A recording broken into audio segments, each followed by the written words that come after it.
Chapter 654. Qin Feiyang suddenly raised his head and looked at Emma Wuxian and the other two. Emma Wuxian laughed. Qin Feiyang, as long as you kneel down and beg me, I will let you go and let you reach the other side. Qin Feiyang laughed and said, You think you are qualified to make me kneel? He could not do such a thing that hurt his self-esteem. Moreover, even if he really knelt down, Emma Wuxian would not let him go. Stubborn. Emma Wuxian shook his head, and with a clang, a blood blade appeared above his head, emitting a shocking sharpness. At the same time, the two also raised their arms, battle chi surging at their fingertips, and a terrifying aura spread out. Qin Feiyang looked at the two and frowned. I have no enmity with you. Why do you want to help Emma Wuxian deal with me? Yes, there is indeed no enmity between us, but we have always liked to kill geniuses. I heard that you, Qin Feiyang, are not only talented in cultivation, but also in alchemy. So killing you personally will definitely be very satisfying. The two laughed. Aren't you afraid of going for wool and coming home shorn? Qin Feiyang's eyes turned cold. These two were not only vain, but also self-righteous. You are now a fish on the chopping board, at our mercy, do you know that? The two of them chuckled, their expressions full of disdain. What about your companions? Qin Feiyang pointed at Yin Tianfeng and the others. If Emma Wuxian and the other two really made a move at this moment, these people would definitely suffer. But just as he finished asking, Qin Feiyang laughed at himself. Back in the Spirit Cloud Mountain, Yin Tianfeng and Pan Wuyan joined forces to kill Emma Wuxian. And Emma Wuxian had long held a grudge in his heart, so why would he care about Yin Tianfeng's life? Even if he was not here today, Emma Wuxian would not let Yin Tianfeng reach the other side. As for the two, although he did not know much about them, from the previous conversation, he could already tell that the two were selfish people. In short, in their eyes, they only cared about themselves, and everyone else was a pawn cannon fodder. True enough. Hearing what Qin Feiyang said, the three of them all had smiles on their faces. Evidently, they were mocking Qin Feiyang. You guys are really ruthless. Qin Feiyang shook his head. Alas, could it be that you understand that those who achieve great things have to be ruthless? For someone as naive and childish as you, no matter how talented you are, it will be difficult for you to achieve great things. The golden-haired young man sighed, feeling rather regretful. Qin Feiyang glanced at the three of them, his eyes filled with disgust. In fact, the reason he said so much nonsense was to stall for time, because it was just as Emma Wuxian and the other two had said, he couldn't move freely on the small boat. Of course, if Emma Wuxian was alone he wouldn't have cared. Even if Emma Wuxian was a 2-star battle master now, with his methods he could easily kill him. However, the auras emitted by the blonde and green-haired youth were comparable to Lu Xingqian. It could be seen that they were both 3-star war masters. 2 3-star war sect teaming up, in addition to Emma Wuxian. This was a bit unbearable. However, the most important thing was still Ren Wuxuang. He didn't care about Lu Xingqian and Dong Jungyang. He also didn't care about the lives of Ling Yu and the other three. However, he couldn't ignore Ren Wuxuang. Ren Wuxuang hadn't woken up yet. Once they started fighting, he would definitely suffer. Glancing at Ren Wuxuang, Qin Feiyang still wanted to stall for time, but the three of them didn't give him a chance. To be exact, the three of them had seen through his goal. After all, the three of them weren't stupid. Boom! The 3 great battle arts attacked. This place was instantly filled with surging waves.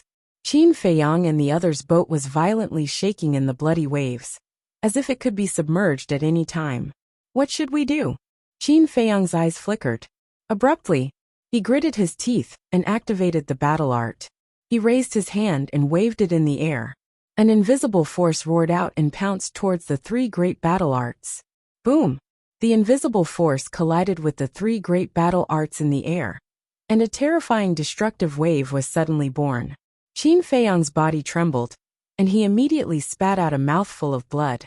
Although he was severely injured, he was able to withstand it with the protection of the battle art. However, the bloody waves on the sea were even more turbulent, reaching a height of more than 10 meters. This was the problem that Qin Feiyang was worried about. Once they fought with all their strength, even if they weren't killed by Emma Wuxian and the other two, they would be swallowed by the bloody waves and fall into a sea of suffering. However, Mo Wuxian and the other two didn't have to worry about this, because no matter how high the bloody waves were, they just had to retreat to a higher place on the stone stairs. On the sea, the bloody waves covered the sky and pounced towards Qin Feiyang and the others. If they couldn't think of a way, even the gods wouldn't be able to save them. Suddenly, Qin Feiyang had a plan in his mind. However, this plan was really risky. It could even be said that there was a slim chance of survival. But now, it seemed that there was no other choice but to gamble. Whoosh! Without the slightest hesitation, Qin Feiyang leaped and actually landed on Ren Wuxuang's small boat. Seeing this, Mo Wuxian and the other two were stunned. Was this guy crazy? Didn't he know that he was digging his own grave? Because the stone tablet clearly recorded that the boat could only carry one person. If there was one more person, the boat would immediately sink to the bottom of the sea. And this point was immediately confirmed. When Qin Feiyang landed on the boat immediately sank to the bottom of the sea. Moreover, Qin Feiyang's own boat also turned around and floated away. In other words, he had no way out now. He could either find a way to reach the shore or fall into the sea of suffering. The former was obviously impossible, because Mo Wuxian and the other two wouldn't allow him to reach the shore. Moreover, even if the three of them didn't stop him, Qin Feiyang couldn't reach the shore without being able to fly. Therefore, only the latter was left, falling into the sea of suffering. But at this time, Qin Feiyang didn't panic at all. He waved his hand and directly sent Ren Wuxuang to the castle. Then without hesitation, he jumped onto Dong Junyang's boat and sent Dong Junyang to the castle. Stupid! The blonde youth sneered. In order to save others, he didn't care about his own safety. How stupid! There's no other way. He's such a stupid person. Mo Wuxian shook his head and smiled. But this is good too. We don't have to do anything. He will fall into the sea of suffering himself. The green-haired youth smiled. In the blink of an eye, just as the three of them were talking, Qin Feiyang saved Lu Xingchen, and then looked at Zhao Yu and the other three. Since there was no way out, he might as well save them all. He jumped onto the four people's boats and sent them to the castle. After saving the four people, he stopped. The boat under his feet was sinking rapidly. He didn't save Yin Tianfeng and the others because their life and death had nothing to do with him. He looked up at Mo Wuxian and the other two. Mo Wuxian smiled and said, "You are only one step away from reaching the other shore. Are you unwilling now?" "Yes, I can't accept it." Qin Feiyang didn't deny it. Falling into the sea of suffering was a foregone conclusion. He didn't have the slightest confidence that he could escape alive. Maybe in the end, he would become an emotionless blood puppet. Or maybe, he would be trapped in the castle and never be able to return to the capital and see his mother. I understand. If it were me, I would have gone crazy. But this kind of thing will never happen to me. In your next life, remember to open your eyes. Don't provoke people you can't afford to provoke. Mo Wuxian laughed and looked down at Qin Feiyang with the attitude of a victor. I will remember. Please remember too. Qin Feiyang's eyes narrowed slightly. A cold glint burst forth from his eyes. Then he went to the ancient castle. Splash! The boat also sank to the bottom of the sea. And Yin Tianfeng and the others from Quanzhou and Changzhou were all swallowed by the blood waves. When the sea returned to calm, the blonde youth retracted his gaze and turned to Mo Wuxian and said, "Are you happy now?" "Yes. Thank you. But, forgive me for being blunt, but by helping me, you are actually helping yourselves. Because with Qin Feiyang's talent, if he enters the capital, he will definitely pose a great threat to you." Mo Wuxian laughed. "Do I need you to say that? If not for this, would we attack him? Do you really think we are giving you face? Naive." The two looked at Mo Wuxian mockingly, and then looked up at Tan Wu on the stone stairs. Their eyes flashed coldly. It's time to deal with that trash. The two stepped forward and chased after Tan Wu. Who is the naive one? Let's wait and see. Mo Wuxian laughed coldly and quickly followed. What a pity to die like this. At the same time, Tan Wu also looked down at the sea, his eyes full of regret. If Qin Feiyang did not die, he would definitely become a great person in the future. Unfortunately, he died prematurely. Then, He looked at Mo Wuxian and the other two again.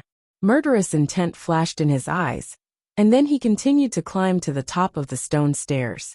At the same time, the ancient castle turned into a speck of dust and kept sinking to the bottom of the sea of bitterness. And the ancient castle fell into a dead silence at this moment.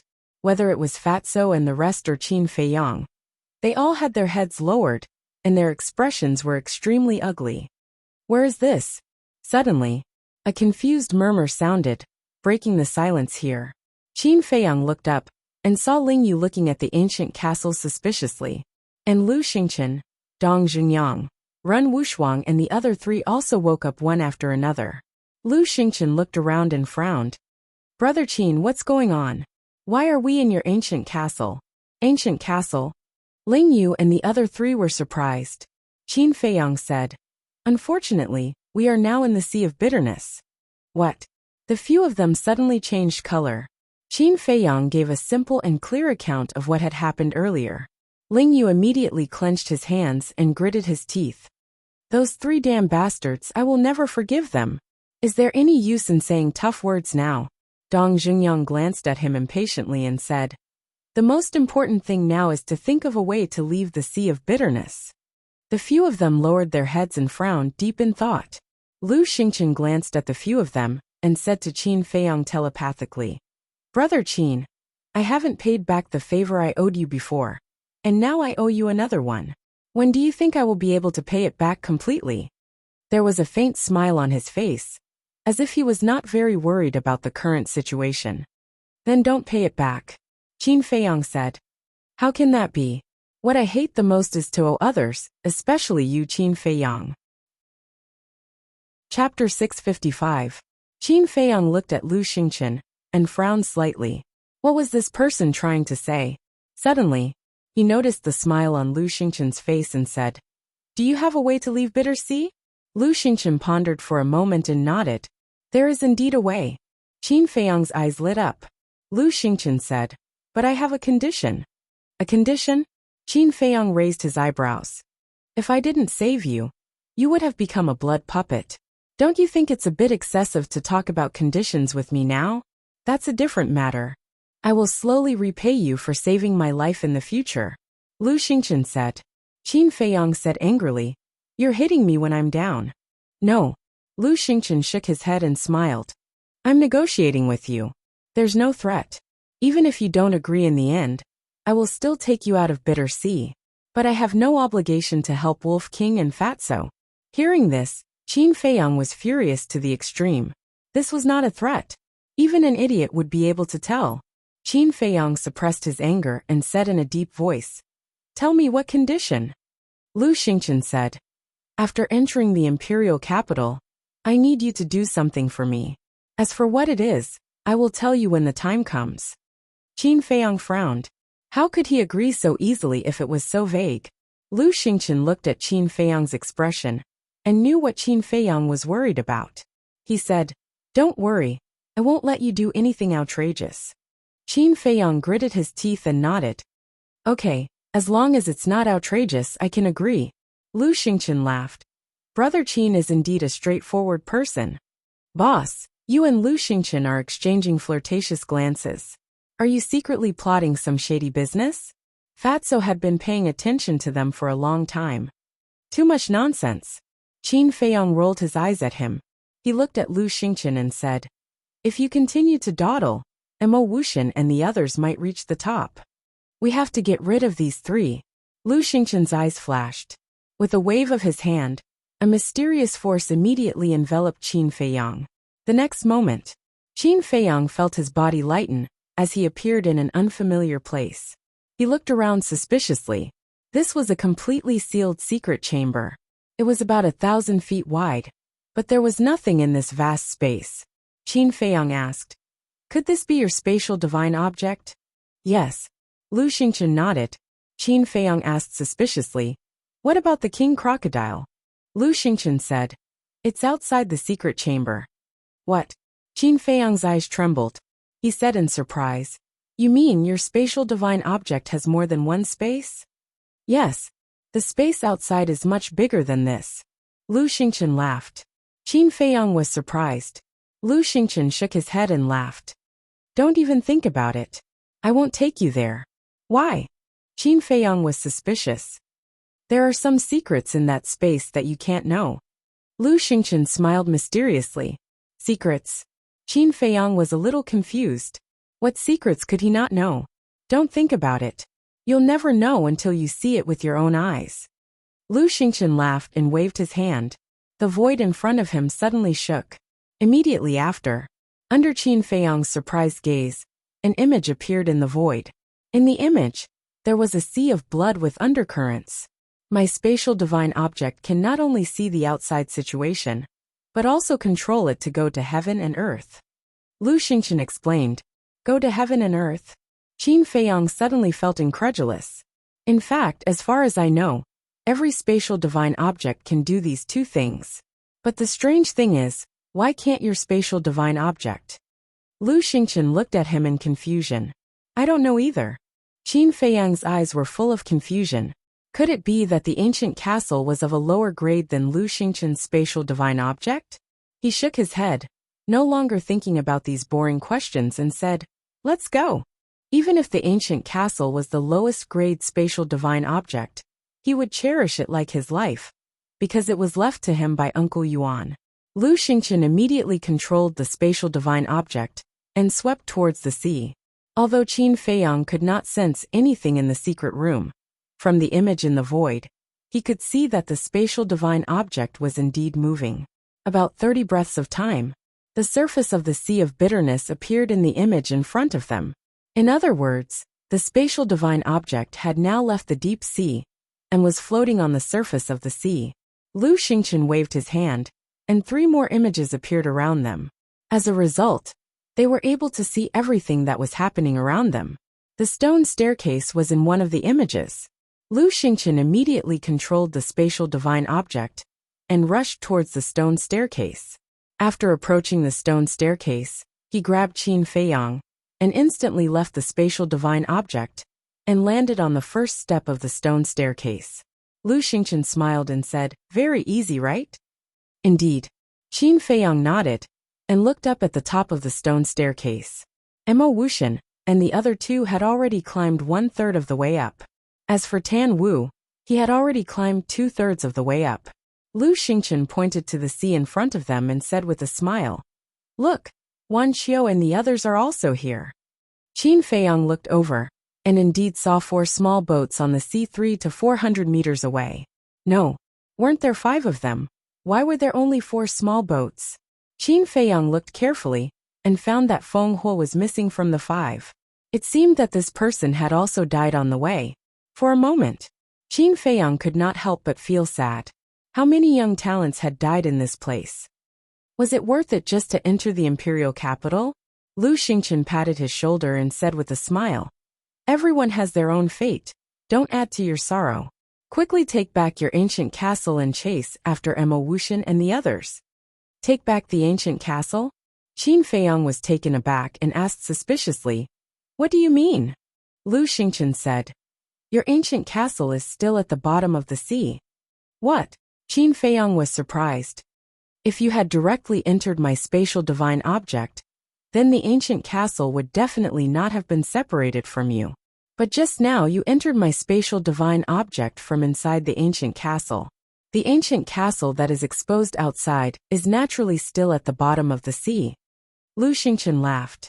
Qin Feiyang was suddenly enlightened. He carefully sensed that the ancient castle really wasn't in his body. Then, his mind moved slightly. Not long after, a circle of imperceptible ripples appeared on the calm surface of the sea. Qin Feiyang thought again, and a palm-sized ancient castle suddenly appeared in the void in front of him, emitting a mysterious aura.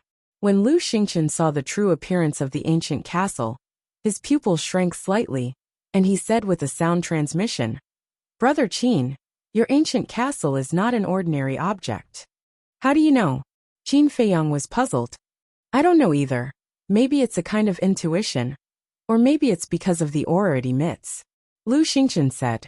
Qin Feiyang looked at the ancient castle, and also felt that the ancient castle was covered with a mysterious veil, making it difficult for people to see through it. Maybe it really is not an ordinary object. Qin Feiyang muttered, and kept the ancient castle into his glabella. Then, the two of them chased after Emo Wuxian and the other two, their eyes becoming incomparably sharp. But suddenly, Lu Xingqian stopped, and said with a sound transmission, "Do you want to learn from Emo Wuxian, and let Wan Qiu and the others be buried in the sea of bitterness? Is that necessary?" Qin Feiyang asked. Lu Xingqian was stunned, and shook his head with a smile. Indeed, there is no need. With their current overall strength, to deal with Wan Qiu and the others, there was no need to use such despicable means. Emo Wuxian, aren't you going to wait for us? The two of them continued to rush up, and at the same time, Lu Xingqian shouted loudly. And Emo Wuxian was stunned. This voice seemed a little familiar. He stopped, looked down, and his face suddenly changed and exclaimed, "How is this possible? What's the fuss about?" The golden-haired youth frowned, and also looked down at Qin Feiyang and the other two, their faces full of disbelief. They didn't die. Did they see a ghost? The two of them rubbed their eyes hard, and looked at Qin Feiyang and the other two again. They really didn't die. In their hearts, stormy waves were immediately set off. They fell into the sea of bitterness and didn't die. How did they do it? At the same time, Tan Wu, who was at the top, also stopped moving forward, and looked at Qin Feiyang and the other two in surprise. Suddenly, the golden-haired youth asked, "Emo Wuxian, do they have any special treasures on them?" "Special treasures?" Emo Wuxian frowned and said, "I only know that Qin Feiyang has a space divine item that can hide in, and a dagger that can cut iron like mud. As for the other person, I don't know much. I think they were able to escape from the sea of bitterness because of Qin Feiyang's space divine item, or that dagger." The golden-haired youth's eyes were bright and full of greed. Emo Wuxian said in surprise, "What do you mean? Kill and steal?" The golden-haired youth said word by word, with a piercing murderous intent. "No. Didn't you see the person beside Qin Feiyang? His aura is as strong as yours. I'm afraid if they fight, it will be a lose-lose situation. And Qin Feiyang's methods are also quite impressive. He's not easy to deal with." Emo Wuxian shook his head, his eyes full of worry. Previously, when they made a move against Qin Feiyang, it was because they had the advantage of time, place, and people. But now that Qin Feiyang had already come ashore, their advantage had disappeared. It would not be easy to deal with Qin Feiyang again. Lose-lose? Are you joking? So what if that person is a 3-Star War sect? We have 2 3-Star War sects here. Could it be that we can't beat him alone? As for Qin Feiyang, a mere 1-Star War sect is nothing to worry about. If you're afraid, then scram. In any case, after we kill them, you won't be able to get anything," the golden-haired youth said with contempt. "Arrogant idiot, sooner or later you'll lose your life." Emo Wuxian secretly sneered and nodded. "All right, then I wish you good luck." With that, he turned around and ran up the stairs without looking back. The green-haired youth looked at Emo Wuxian and said disdainfully, "What a cowardly and incompetent trash." The golden-haired youth shook his head. "This kind of person, even if he enters the imperial capital, he won't be able to do anything." Following that, the two of them stood on the steps with their arms crossed, looking down at Qin Feiyang and Lu Xingqian. That arrogant attitude, that contemptuous gaze, it was as if they were waiting for their prey. But who was the prey? Chapter 656. At the same time, on the surface of the sea, Feng Wuxia and the other 3 stood on the boat and looked at the words Permitha on the stone tablet with ecstasy on their faces. Suddenly, Feng Wuxia noticed Qin Feiyang and Lu Xingqian on the stone stairs and said in a deep voice, "As expected, they have already reached the other shore." Wan Qiu and the other 2 immediately raised their heads and looked at Qin Feiyang and Lu Xingqian with a cold glint in their eyes. Feng Hua is such a good person, but he died on the bridge of helplessness, and this bastard is still alive and well. It's really unfair. This confirms the saying that good people don't live long, but bad people live for 1,000 years. The 2 sisters gritted their teeth and felt indignant. Feng Wuxia sighed. In this world, there is no such thing as good and bad people, only the strong and the weak. Wan Qiu nodded. As long as one's fist was strong enough, No one would dare to say anything even if one did something outrageous. There would even be people who admired and followed you, because you were strong enough. Suddenly, the four of them noticed the two blonde young men. Wan Qiu said, "They are from Quanzhou and Changzhou." Feng Wuxia looked at the two blonde young men, then at Qin Feiyang and Lu Xingchen. "The atmosphere is a little strange." Strange. Wan Qiu and the twins were stunned. They looked carefully, and indeed found a clue. Feng Wuxia's eyes flashed and he looked away. "Ignore them, let's go ashore first." The four of them drove the boat, and quickly broke through the blood puppet's encirclement, and entered the forbidden area. There was no suspense. The four of them immediately stopped, and were confused by all kinds of illusions. On the stone stairs, Qin Feiyang and Lu Xingchen had also arrived below the two blonde young men, less than 10 meters away. "Don't you have many companions? Why don't I see them?" The green-haired young man looked at the two of them suspiciously. "Do you still need to ask? They must be dead." The blonde young man laughed. "Look at my brain. I even forgot about this. I'm really muddle-headed." The green-haired youth slapped his forehead angrily. He looked at Qin Feiyang and smiled. "You were trapped in a sea of bitterness with a narrow chance of survival. The fact that you were able to escape is already a blessing from the heavens." Qin Feiyang grinned and said, "Then I wonder if you have accumulated any good karma in your previous lives?" "What do you mean?" The two of them raised their eyebrows. Lu Xingchen smiled and asked, "What do you think?" "We." The two looked at each other and smiled. The golden-haired young man looked at Qin Feiyang and said, "I don't want to talk nonsense with you. Immediately hand over the treasure and dagger you're hiding." Ugh. Qin Feiyang was astonished. He was actually thinking about the castle in Changshui. The arrogance of these two people far exceeded his imagination. Qin Feiyang crossed his arms and said playfully, "What if I don't hand it over?" "You're not handing it over? Humph. If you don't hand it over today, don't think about leaving the 9 underworlds." The two of them sneered. "So arrogant." Lu Xingchen raised his eyebrows and said indifferently, "Say it. Do you want to fight one-on-one or together?" "One-on-one? Do you think we have time to waste on you?" The two of them smiled disdainfully. Lu Xingchen said, "So you want to fight together?" The golden-haired young man smiled and said, "The two of us like to beat up rookies like you." Qin Feiyang and Lu Xingchen looked at each other with a smile in their eyes. Qin Feiyang looked at the two of them again and asked seriously, "Do you really like to fight in groups?" "You don't agree?" The two of them were full of arrogance. "Yes, of course. Since you like it, I must fulfill your wish." Qin Feiyang smiled brightly, but Lu Xingchen smiled even brighter than him. Was there something wrong with their heads? Were they looking for a beating? Looking at the smiles on their faces, the golden-haired young man and the green-haired young man felt inexplicably flustered. But when they thought of their own strength, their arrogance came back. The golden-haired young man said, "My patience is limited. Don't play dumb with me anymore." "All right then. I officially announce the start of the dog abuse event." Qin Feiyang waved his hand, and one figure after another appeared beside him. There was Fatso Wolf King, and the Black Dragon Snake. There was also Ren Wushuang, Shenmei Dong Junyang, Dongfang Wuhan, and Murong Xiong. Of course, there were also the four of them.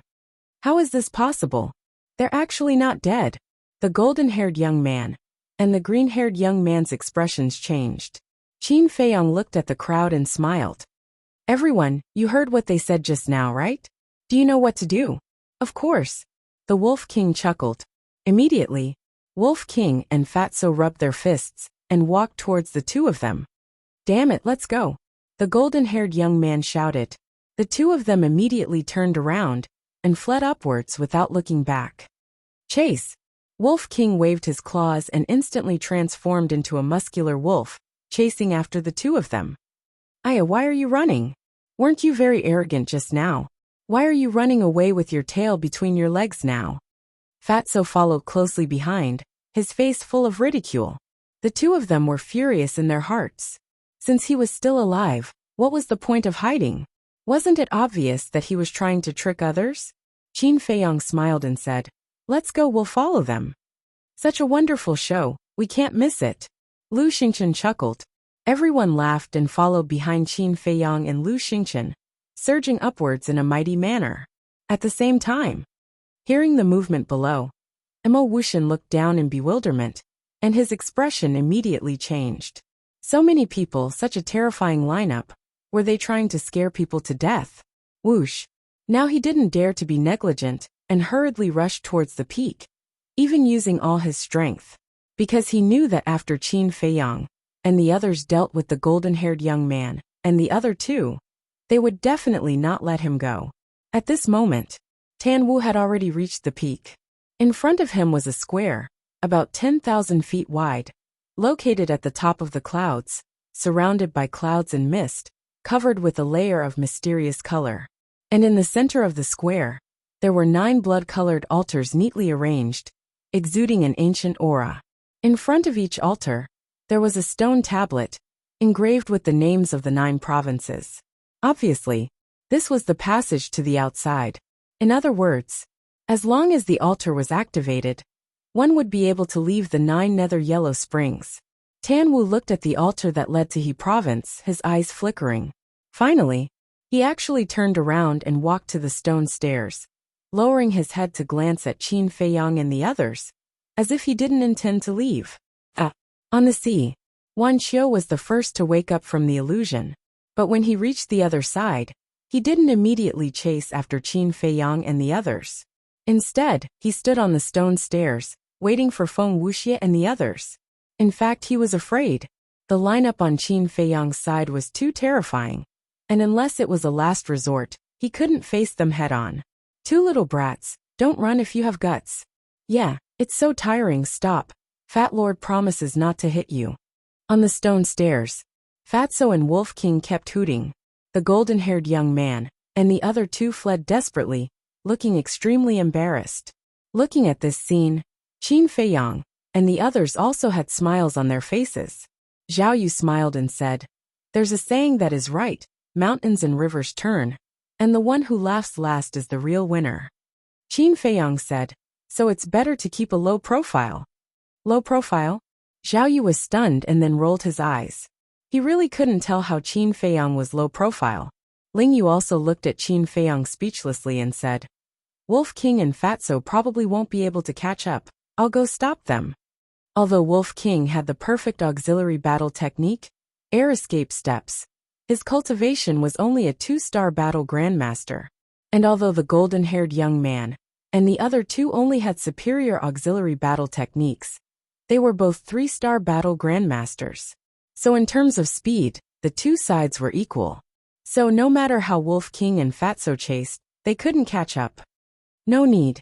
Qin Feiyang waved his hand. Ling Yu frowned. What did he mean? Didn't he want to kill the 2 of them? Qin Feiyang said, "Killing them now is not enough to make them completely despair." Ling Yu and the others looked at each other. What was this guy planning? Lu Xingqian pondered for a while and understood. He gave Qin Feiyang a thumbs up and said, "You also plan to deal with Dongfang Wuhan and Murong Xiong like this?" "Of course," Qin Feiyang replied. Lu Xingqian glanced at Dongfang Wuxian and Murong Xiong from the corner of his eyes, and the corner of his mouth pursed into a meaningful smile. At the same time, Dongfang Wuhan and Murong Xiong were also secretly talking. Murong Xiong sighed. "I didn't expect us to really come to the other side." "Yeah, now we're just waiting to enter the capital." Dongfang Wuhan was also very excited. Murong Xiong asked, "What about Qin Feiyang?" Humph. Although we only reached the other side with his help, it doesn't mean that I have to be grateful to him. When we leave this place, I will let him know who the real winner is." Dongfang Wuhan sneered secretly. "Yes, we can't let him ride on our heads again." Murong Xiong nodded. "He won't. The number 1 alchemist in the inner palace can only be me." Dongfang Wuhan's eyes flashed with a wisp of cold light. Time passed breath by breath. Emo Wuxian, who was in front, had finally climbed to the top. When he saw the 9 altars, he was immediately overjoyed and immediately rushed toward the altars. Swish! However, at this moment, Tan Wu stood in front of him. Emo Wuxian was slightly taken aback and said angrily, "Tan Wu, what are you doing?" "What am I doing? Isn't it obvious?" Tan Wu revealed a mouthful of white teeth. "You want to help Qin Feiyang stop me? Why?" What benefits did Qin Feiyang give you? Tell me, I can give you double. Emo Wuxian was both shocked and angry. Now that he was only one step away, how could he be stopped here? Tan Wu shook his head and said, he didn't give me any benefits. Then why? Don't tell me that the number one person in the inner palace of He province still has to curry favor with him. Where is your dignity? Where is your face? Emo Wuxian roared. Curry favor with him? Since you want to know so much, then I'll tell you. Back then, he could have killed me, but he didn't do so in the end, so I have to return this favor to him. Tan Wu said. Emo Wuxian said angrily. But you also said that your companions all died in his hands. Now that you're still helping him, are you worthy of those who died? Tan Wu was a 2-star war master, and he was also a 2-star war master. If they were to really fight, he was not afraid. Chapter 657. Qin Feiyang did indeed kill my companion, but he did spare my life. Otherwise, I wouldn't have the chance to stand here, much less be the first person to reach the other side. As a person, one must distinguish between gratitude and grudges. Tan Wu said expressionlessly. It seems that no matter what I say, you won't listen. You're determined to stop me. Emo Wuxian's gaze was gloomy. That's right. Tan Wu nodded. Since that's the case, then I can only offend you. Killing intent open. Emo Wuxian let out a stern shout, and blood energy immediately surged all over his body. This place was instantly enveloped by a terrifying killing intent. Clang! With a wave of his hand, a blood blade appeared out of nowhere, emitting a shocking sharpness. This was his strongest battle art. At the same time, a bloody light rushed out from behind him. Within the bloody light, there was a small blood-colored sword. It was only the length of a thumb, but the sharpness it released was even more terrifying than the blood blade. This was his battle soul. To use his strongest battle art at the first moment and activate his battle soul, it was enough to show how anxious he was now. Those who block the way die. He raised his head and roared. The blood blade and the small blood-colored sword immediately shot towards Tan Wu. However, Tan Wu did not move at all, and there was not the slightest bit of nervousness on his face. I admit that you're very strong, but you're very unfortunate to have met me, because I'm invincible in the same realm. Even a 3-star war sect might not be my match. Tan Wu's body shook, and a palm-sized ancient mountain soared into the sky, floating high in the sky, emitting a mysterious aura. Following closely, strands of invisible energy gushed out from the ancient peak, surging in all directions. And when these energies enveloped the blood blade and the small blood-colored arrow, their speed suddenly slowed down, and it was directly slowed by half. How is this possible? Emo Wuxian's gaze froze. This is the innate ability of my battle soul, gravity domain. No matter what it is, as long as it's in this domain, its speed will be suppressed by half. As Tan Wu spoke, he walked towards the small blood-colored sword and the blood blade in large strides, as if they were nothing.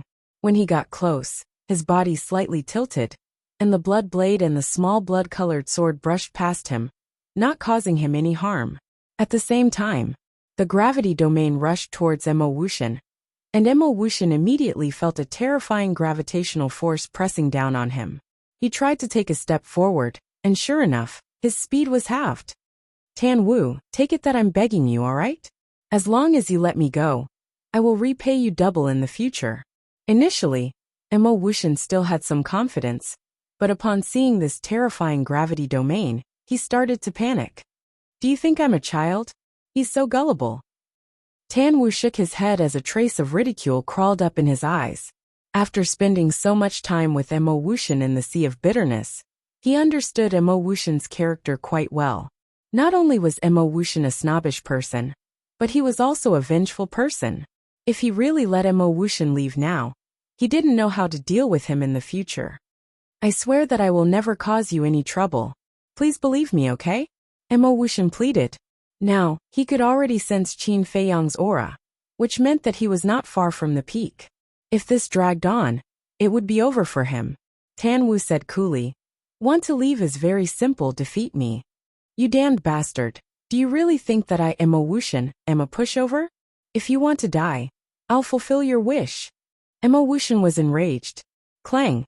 That blood-colored sword and blood blade turned in the air and attacked Tan Wu's back, while he executed auxiliary battle arts, carrying a monstrous killing intent as he charged towards Tan Wu head-on like a madman. At this moment, he could be said to be unscrupulous, but Tan Wu had no intention of clashing head-on with him at all. He just pestered him, not letting him leave. Qin Feiyang and the rest below also sensed the battle fluctuations of Tan Wu and Wuxian. Lu Xingqian asked suspiciously, "Why did the two of them start fighting first?" "I don't know." Qin Feiyang shook his head. A moment passed. The golden-haired youth duo finally reached the peak. The moment they saw those 9 altars, their eyes revealed ecstasy. And like Wuxian previously, they immediately rushed towards the altars that led to Kuan State and Changzhou. "Quickly help me." Seeing the two people come up, Wuxian also seemed to have seen his savior and hurriedly called for help. However, the golden-haired youth duo did not pay attention to him at all, because now they could not even protect themselves. How could they still help Wuxian? But they did not notice that there was an invisible gravitational field in front of them. They directly barged in, and their speed immediately decreased greatly. "What's going on?" The two of them turned pale with fright. Wuxian roared. "This is the gravitational field, the innate ability of Tan Wu's battle soul. It can suppress our speed. If we want to go to the altar, we have to get rid of him first." "What? He actually has such a terrifying battle soul." The golden-haired youth duo trembled both physically and mentally. The next moment, the two of them attacked at the same time, charging towards Tan Wu together with Wuxian. Seeing this, Tan Wu frowned slightly. With a wave of his hand, battle chi suddenly broke out of his body, turning into a huge wave that pounced towards the three of them. Whoosh! It was also at this moment Qin Feiyang and the rest reached the peak one after another. Seeing this, Wolf King chuckled. "It's actually 1 against 3. Tan Wu, why don't you go to the heavens?" Tan Wu said angrily, "Stop making sarcastic remarks. If it wasn't for Qin Feiyang, I wouldn't be bothered to meddle in other people's business. Why aren't you coming to help?" Although the gravitational field was heaven-defying, there was still a limit. Facing Wuxian and the other two, he had no confidence at all. As expected, the combined attack of the three of them directly sent Tan Wu flying, and the gravitational field also collapsed on the spot. Following closely, Wuxian and the other two did not dare to delay in the slightest, and immediately rushed towards the teleportation altar of Kuan Prefecture, Changzhou, and Cloud Prefecture. At the same time, Qin Feiyang looked at Ling Yu and the other three, and transmitted his voice. "The 4 of you. You can chase after them now, but don't stop them. Wait until they activate the altar before stopping them." "Stop them after activating the altar?" The 4 of them looked at each other, their eyes filled with suspicion. But they did not ask further. Ling Yu, Zhao Yu, and Feng Ranran all stepped on a mysterious footwork and chased after the 3 of them. "They're all so fast." Qin Feiyang's eyes narrowed. He had already seen Zhao Yu's speed. She, who had perfect auxiliary combat arts, almost no one present could catch up with her. But Ling Yu and Feng Ranran's speed was actually on par with hers. In other words, Ling Yu and Feng Ranran also had perfect auxiliary combat arts. Qin Feiyang really could not figure out who exactly were these people. One had to know. Perfect combat arts were almost extinct in the 9 prefectures. To be able to obtain one was already heaven-defying luck. So, he could not help but begin to suspect the identity of these 3 people. He looked at Luo Dan, who was next to him, and wondered if this woman also had perfect combat arts? At the same time, Wuxian and the other 2 were also panicking. The speed was too terrifying, right? The blonde youth shouted. "Quick, as long as we activate the altar, no matter how fast they are, they can't stop us." Boom! Before they got close to the altar, the 3 of them activated their battle chi and rushed towards the 3 altars. This was because by the time they got close, the altars would have already been activated. By then, they would not have to waste any more time and could just jump up directly. Ling Yu and the other 3 behind the 3 of them did not stop them, but quietly watched the altars activate. Buzz! In less than 3 breaths, the 3 teleportation altars emitted a bright bloody light at the same time. Wuxian and the other two were overjoyed. Now, no one could stop them from leaving. Qin Feiyang, just you wait. If I don't settle this score with you, I swear I'm not human. The blonde youth laughed coldly. Emma Wuxian and the green-haired youth did not hide the murderous intent on their faces. Since the altars had already activated, they naturally had nothing to worry about. However, they did not notice that Qin Feiyang's lips were pursed into a mocking smile at this moment. 30 meters. 20 meters. 10 meters. A mere 10 meters was just a step for Emma Wuxian and the other two. We're finally here. The three of them shouted excitedly in their hearts. Their faces were also full of smiles. But just as they leaped up and were about to jump onto the altars, Ling Yu and the other three behind them suddenly sped up and rushed in front of them. What? The three of their faces suddenly changed. At the same time, Ling Yu and the other two leaped up and kicked Emma Wuxian and the other two in the chest. Accompanied by three painful screams, the three of them were suddenly sent flying and smashed onto the ground in front of Qin Feiyang and the others, spitting out blood. But the three of them did not hesitate and immediately got up and rushed towards the altars. I'm afraid you won't be able to leave today. Ling Yu and the other two stood in front of the altars. The aura of a 3-star battle grandmaster rushed towards Emma Wuxian and the other two like a tidal wave. Scram! Emma Wuxian and the other two roared and instantly used their battle techniques to attack Ling Yu and the other two. You really don't know what you're talking about. Sacred Sword Judgment. Zhao Yu smiled coldly and waved her lily-white hand gently. With a loud clang, a 3-foot-long sword appeared out of thin air and destroyed Emma Wuxian and the other two's battle arts as easily as crushing dry weeds. This is impossible. The three of them spat out a mouthful of blood and looked at Zhao Yu in shock. Was this so-called Sacred Sword Judgment also a perfect battle technique? But what made the three of them even more desperate was that the bloody light from the 3 altars was dissipating. This also meant that the altars were about to close. No. The three of them roared hysterically, but it was useless. When the bloody light completely dissipated, the three of them knelt on the ground powerlessly, their faces ashen. Qin Feiyang glanced at the three of them and smiled faintly. Do you know why we didn't kill you on the stone stairs? Why? The blonde youth looked at him gloomily. Because you like pleasure, so we had to fulfill your wish. We let you escape here and let you successfully revive the altars because we wanted you to see hope. And just when you thought you could escape, we pushed you into the abyss and made you completely despair. How is it? Does this feeling of great joy and sorrow, of great ups and downs feel good? Qin Feiyang smiled. Puff! Hearing this, Emma Wuxian and the other two were instantly enraged and spat out another mouthful of blood. It turned out that from the beginning, they had been toyed with by Qin Feiyang. No matter how hard they tried, they could not escape. Now that they thought about their previous actions, even they felt that it was ridiculous. Chapter 658. It was only at this moment that the 4 of them realized what was going on. First, he gave the 3 of them hope. Then he pushed them into hell. This guy's method of torturing people was really good. Don't you guys like to fight in groups? We're just standing here.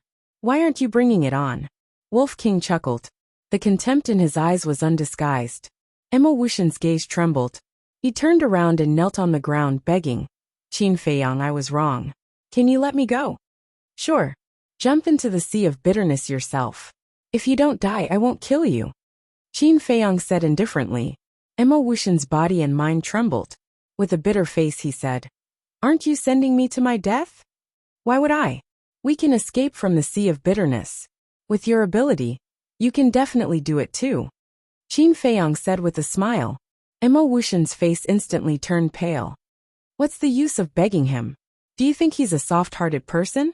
The blonde youth said. Emma Wuxian said angrily. What else do you think we should do? I don't want to die. Don't worry. We won't die because I have a plan to escape. The blonde youth said. Say it. Emma Wuxian and the green-haired youth's spirits rose.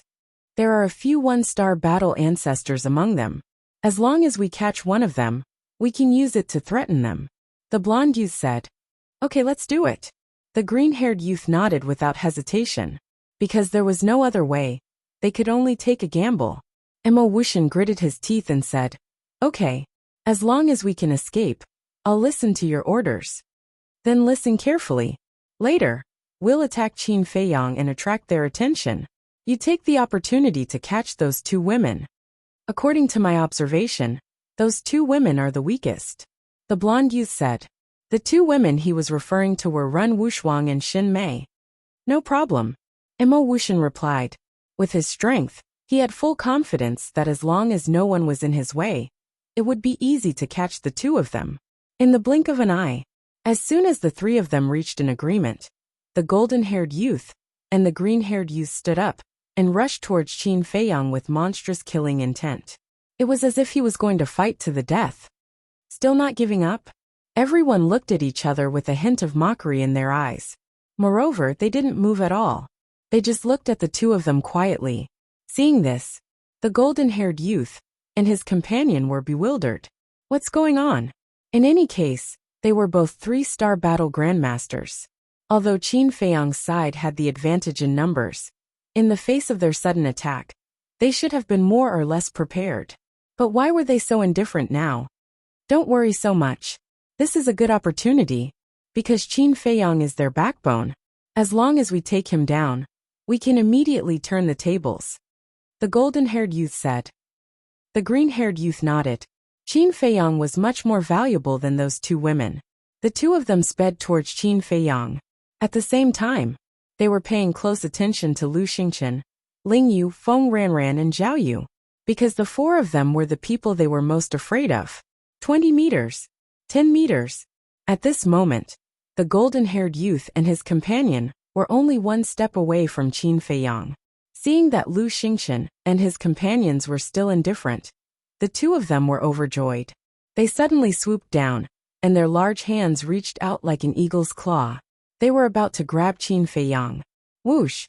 But at this moment, Luo Dan, who was on the side, took a step forward and stood in front of Qin Feiyang. Bitch, get out of my way! The two of them immediately roared angrily. At the same time, the 5 fingers of the eagle's claw-like hand suddenly contracted and clenched into a fist. Battle chi gushed out and blasted towards Luo Dan. However, the anxious two of them didn't notice Luo Dan's cultivation at all. Not only are your characters bad, even your mouths are dirty. You should be slapped. Luo Dan's gaze turned cold. She moved lightly and calmly avoided the two's fists. Then, she raised her jade-like hand and slapped the two of them directly in the face. Smack! 2 crisp slapping sounds were heard. It was especially ear-piercing. The golden-haired youth and his companion were sent flying on the spot.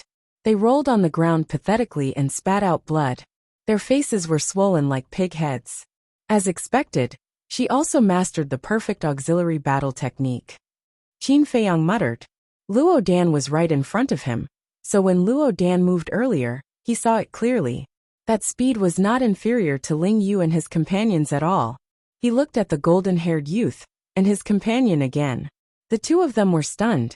They touched their burning faces and couldn't come back to their senses for a long time. Emma Wuxian, who was next to them, was even more frightened. He didn't expect Qin Feiyang to have such a terrifying woman by his side. At this moment, his heart was filled with fear, and he completely forgot the task given to him by the golden-haired youth. At the same time, Ling Yu, Feng Ranran, and Zhao Yu walked over. Ling Yu smiled and asked, Brother Qin, how do you plan to deal with them?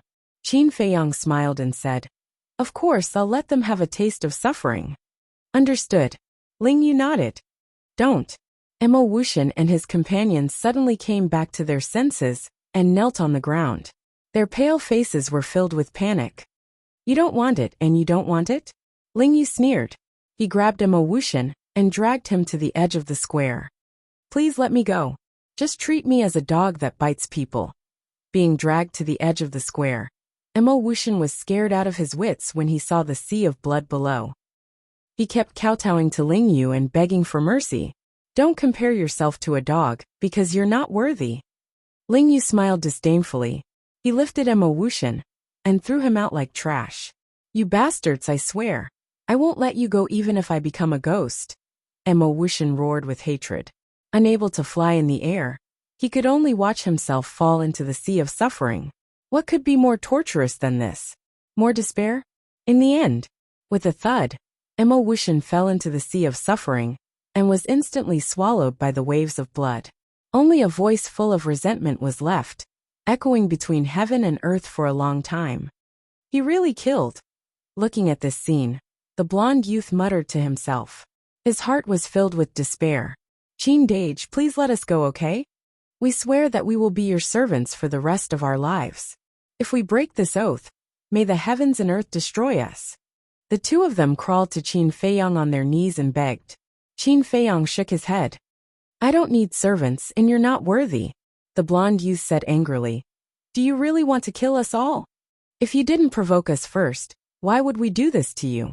So it's not me who wants to kill you, it's you who are seeking death. Qin Feiyang said lightly, then nodded to Ling Yu and the other three. The four immediately went forward and carried the two to the edge of the square. Don't. I beg you. Looking at the sea of blood below, the two were terrified. Ling Yu sneered. Even if Qin Feiyang doesn't kill you, we won't let you go. The blonde youth's heart trembled.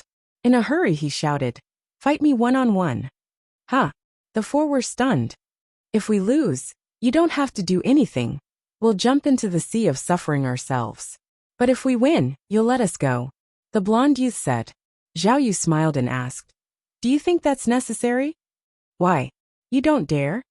The blonde youth sneered. Don't dare? Zhao Yu was so angry that he laughed and nodded. Okay, I'll fulfill your wish. Bring it on. We're not challenging you, we're challenging him. The blonde youth pointed at Qin Feiyang and shouted, do you dare to fight with me? Fatso laughed, took a step forward and said disdainfully, you think you're qualified to challenge the boss? You want to play? Fat Lord will play with you. The blonde youth glanced at Fatso and sneered. Qin Feiyang, if you're still a man, don't hide behind others. You're courting death. Fatso's eyes were filled with murderous intent. But at this moment, Qin Feiyang pushed Fatso away and said with a faint smile, since you want to challenge me so much, I'll fulfill your wish before you die. Ren Wuxuang's face suddenly changed. He grabbed Qin Feiyang's arm and said telepathically, Feiyang, you're no match for them. Don't be reckless. Don't worry. Qin Feiyang smiled and gently pushed Ren Wuxuang away. Then he walked to the blonde youth and said, it's too troublesome to fight one by one. Let's fight together. What? At this moment, it was not only Ren Wuxuang. Everyone was looking at Qin Feiyang with dumbstruck expressions. 1 against 2. Was this guy crazy? Didn't he know that the two blonde youth were both 3-star War Master? Even Wolf King and Fatso couldn't help but worry. They naturally understood Qin Feiyang's strength, but the two of them weren't simple people either. The most important thing was that they had never fought with the blonde youth and knew nothing about their methods and trump cards. If they had some terrifying trump card, wouldn't they be digging their own grave? At the same time, the blonde youth and the other two were also stunned. They never thought that Qin Feiyang would be so arrogant. When they came back to their senses, a brilliant smile immediately crawled onto their faces. 1 against 2. This arrogant bastard really didn't know the immensity of heaven and earth. The green-haired youth said, you're the one who said it. You can't go back on your word halfway. Qin Feiyang smiled faintly and said, don't worry, I won't go back on my word. Boom. The two of them looked at each other. The pressure of a 3-star War Master broke out of their bodies without holding back and pounced toward Qin Feiyang. The moment the pressure enveloped Qin Feiyang, a victorious smile appeared on their faces. Qin Feiyang, you're too arrogant. Actually, we can see that your strength is indeed not bad, but your cultivation is too low. To deal with you, I only need to use pressure. Now you can't even move, how are you going to use your methods? The two of them laughed. Is that so? Qin Feiyang smiled faintly and took a step forward. How is this possible? The blonde youth and the other two glared angrily, and their eyeballs were about to fall out. Fatso joked. Didn't anyone tell you that the boss has already opened the gate of potential? Pressure is useless against him. What? The gate of potential? The two of them trembled in disbelief. They really didn't know. Chapter 659. Qin Feiyang laughed. You don't even know this. It seems that in your eyes, I'm really just a small character that isn't worth mentioning." The two of them looked at him and muttered to themselves for a moment. In the past, they did not put Qin Feiyang in their eyes. They even thought that the rumors about Qin Feiyang were exaggerated. But only now did they understand that this person was even more terrifying than the rumors. One had to know. The gate of potential was a legendary existence, yet this person had opened it. This showed how astonishing his potential and talent were. It was also enough to see how terrifying this person's future achievements were. But Qin Feiyang's cultivation was a one-star war master. This was an unchangeable fact. A mere one-star war master. No matter how heaven-defying he was, how strong could he be? Boom! The two of them looked at each other, and a cold glint appeared in their eyes. Following that, the two of them took a step forward at the same time, raised their fists and punched towards Qin Feiyang. Fight! Qin Feiyang activated the battle character art without hesitation. His long hair and eyes instantly turned red. At the same time that they activated the battle character art, the two of them punched Qin Feiyang's chest. Puff! Qin Feiyang was sent flying on the spot, and blood spurted out of his mouth. However, with the protection of the battle character art, coupled with the fact that the two of them only used normal attacks, they did not cause any fatal injuries to him. Finally, he steadily landed on the ground, wiped the blood from the corner of his mouth, and said with a faint smile, "Is this the power of your punch?" Their gazes froze. Although they did not use any battle arts, this punch contained their full strength, and they were actually able to withstand it. At the same time, a great sense of humiliation emerged in their hearts. Two 3-star War Master joined hands and attacked with all their might, yet they were unable to defeat the other party. Boom! Their bodies trembled, and battle chi surged out from their bodies like a torrent. Luo Yin sword formation. The golden-haired youth roared, and the battle chi that filled the sky instantly turned into 9 battle swords, forming a sword formation that rotated above his head. Each battle sword seemed to be cast from divine iron, emitting a bone-piercing sharpness. In the meantime, the green-haired youth waved his hands, and the temperature in the area plummeted, as if winter had arrived. Clang! Following closely, all of his battle chi gathered together and condensed into a huge profound ice sword that was dozens of meters long, hovering in the sky. Kill! As the two of them roared, the profound ice greatsword and the sword array swooped down and slashed towards Qin Feiyang.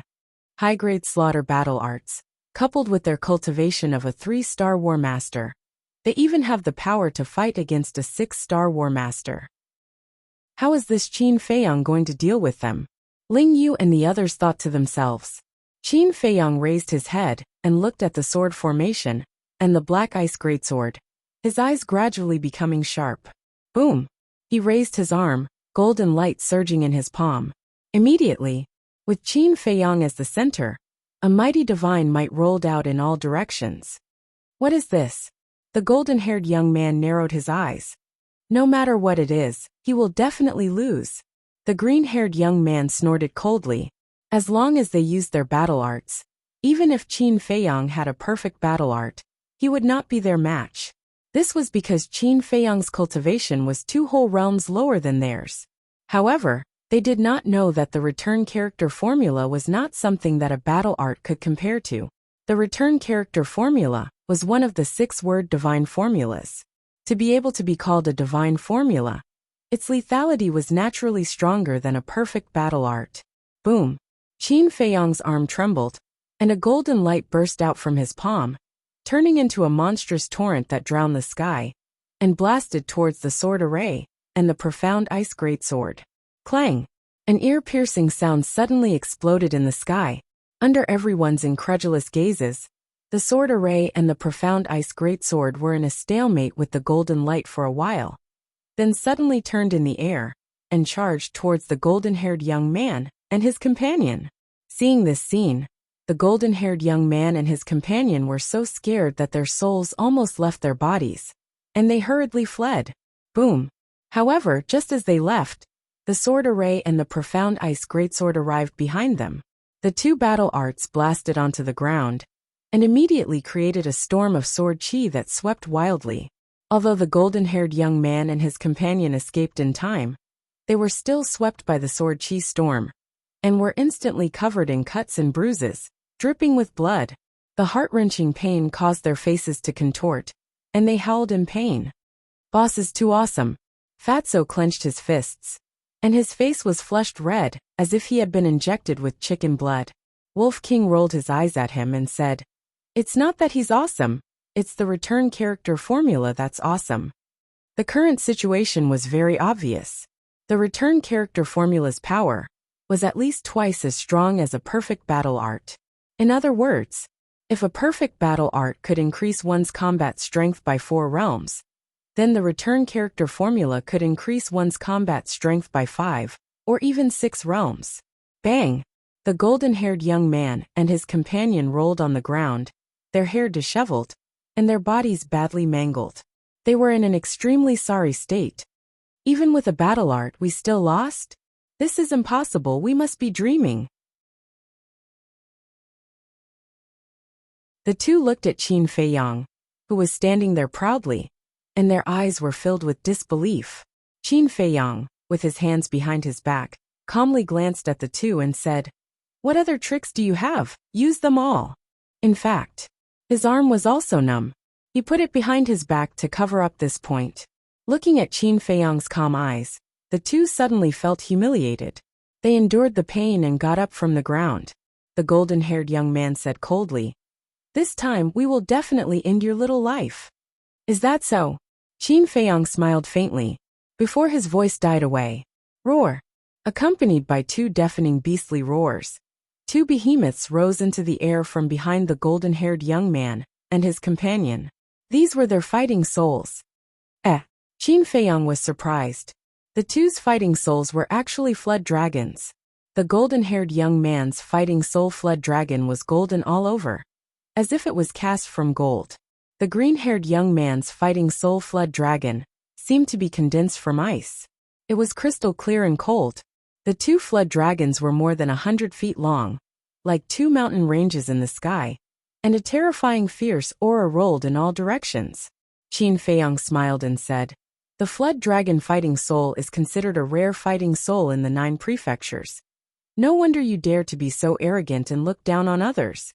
Hearing this, the golden-haired young man and his companion were proud of themselves. But Qin Feiyang suddenly changed the topic and said, "But after all, it is not a real dragon soul. What can it do?" "Arrogant.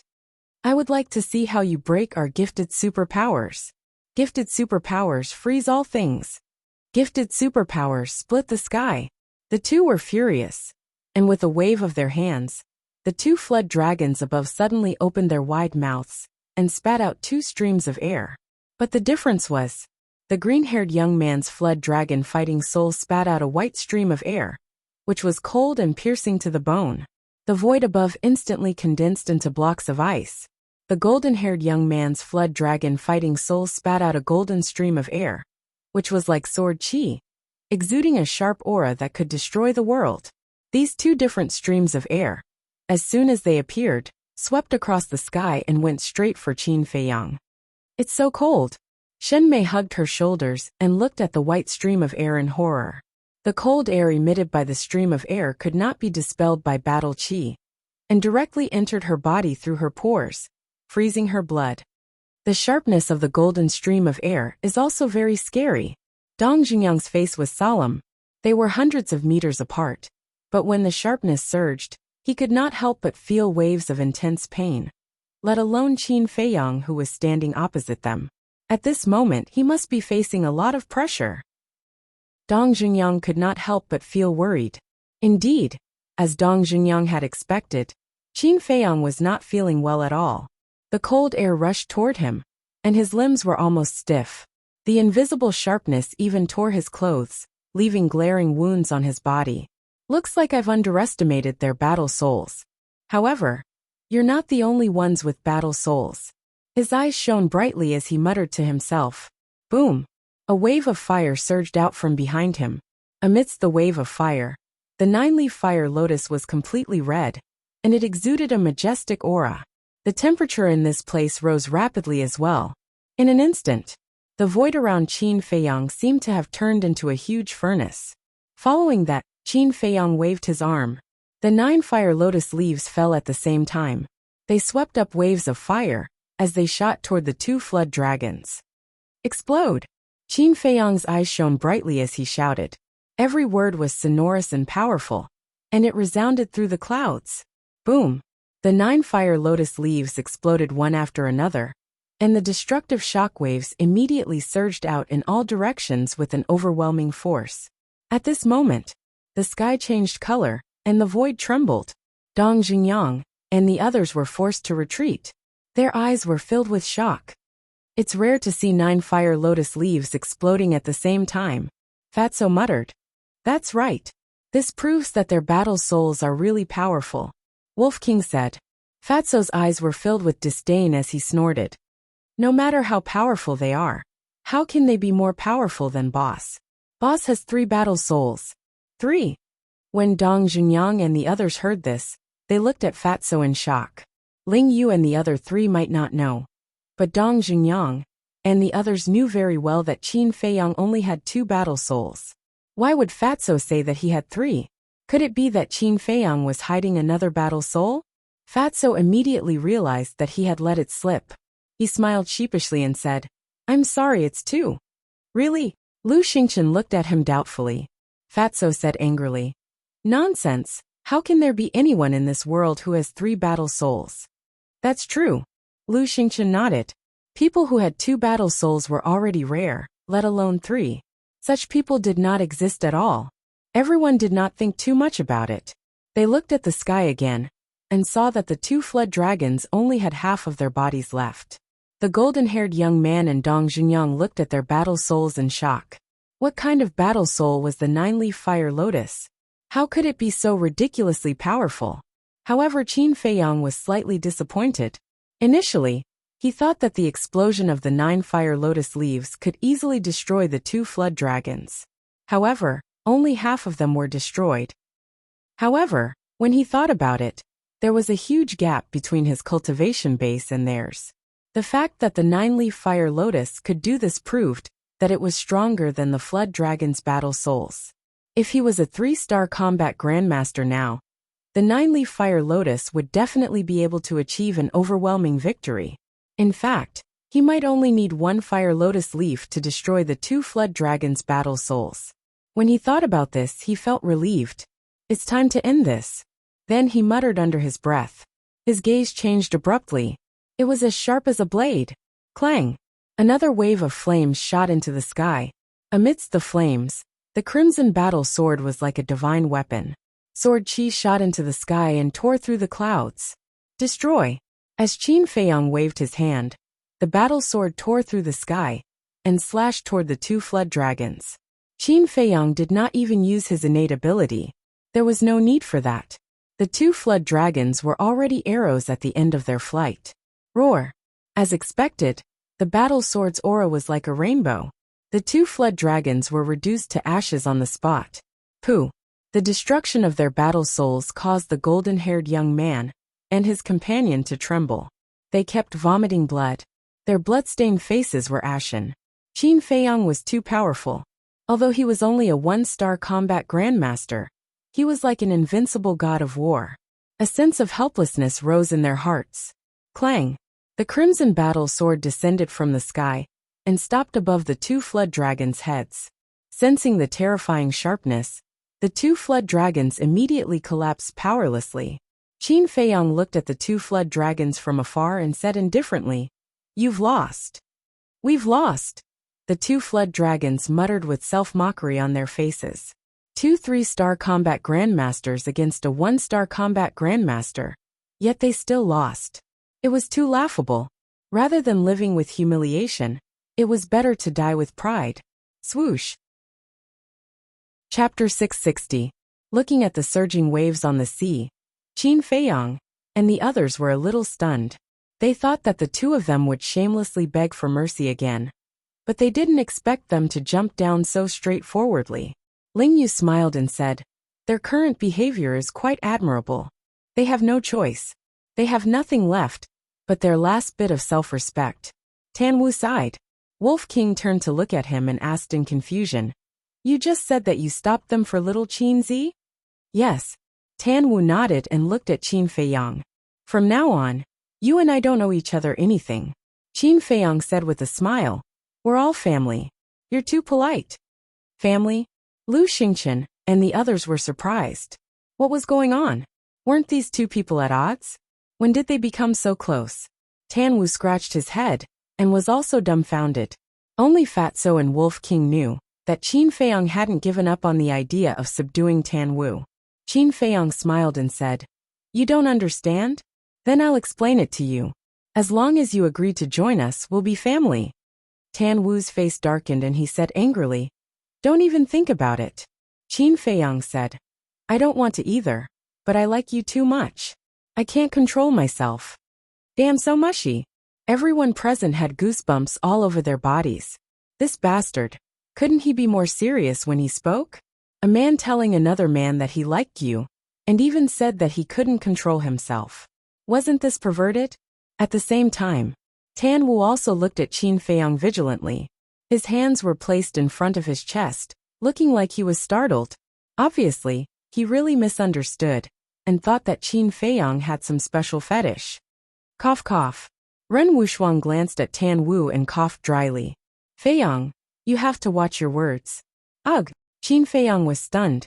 He looked helplessly at Tan Wu and said, "Don't misunderstand. I only fancy your talent and ability. I'm not interested in you as a person." "Who?" Tan Wu immediately heaved a sigh in relief and shook his head as he said, "This is absolutely impossible." Qin Feiyang said, "What if I tell you that I can help you unlock the door of potential?" Tan Wu's eyes trembled. Who wouldn't be tempted by such a temptation? However, to be Qin Feiyang's follower for the rest of his life, he really couldn't let go of his pride. In the end, he shook his head and said, "I'm sorry. Although I'm eager to open the door of potential, I prefer to be unrestrained." Qin Feiyang couldn't help but frown. This person was really stubborn. Looking at Qin Feiyang's expression, a sense of uneasiness involuntarily welled up in Tan Wu's heart. He clasped his hands and said, "The favor has already been repaid. The remaining matters have nothing to do with me either. Farewell." Of the 36 stratagems, escape is the best strategy. But at this moment, Wolf King took a step in front of him and said with a chuckle, "Want to leave? It's not that easy." Fatso also had a sinister smile on his face as he blocked behind Tan Wu. Tan Wu's gaze turned dark. He was not afraid of anyone present, except for Wolf King, because Wolf King's battle soul was seriously too terrifying. Qin Feiyang looked at Tan Wu, his gaze flickering indeterminately. Finally, he said to Wolf King and Fatso, "Let him go." Amen. One man and one wolf frowned. Tan Wu also had a look of surprise. Qin Feiyang said with a faint smile, "I believe that sooner or later, you'll come and find me one day. I also welcome you to come and find me at any time." "That will never happen." Tan Wu's reply was very straightforward. Qin Feiyang smiled and said, "Then we'll wait and see." Tan Wu took a deep look at Qin Feiyang, then walked straight to the altar and quickly activated it. Qin Feiyang seemed to have suddenly thought of something and said with a voice transmission, "Tan Wu, I have a question to ask you. Is your gravity domain effective on everyone?" "It's effective on everyone, but it also depends on the other party's cultivation. If the opponent's cultivation is the same as mine, it can suppress half of their speed.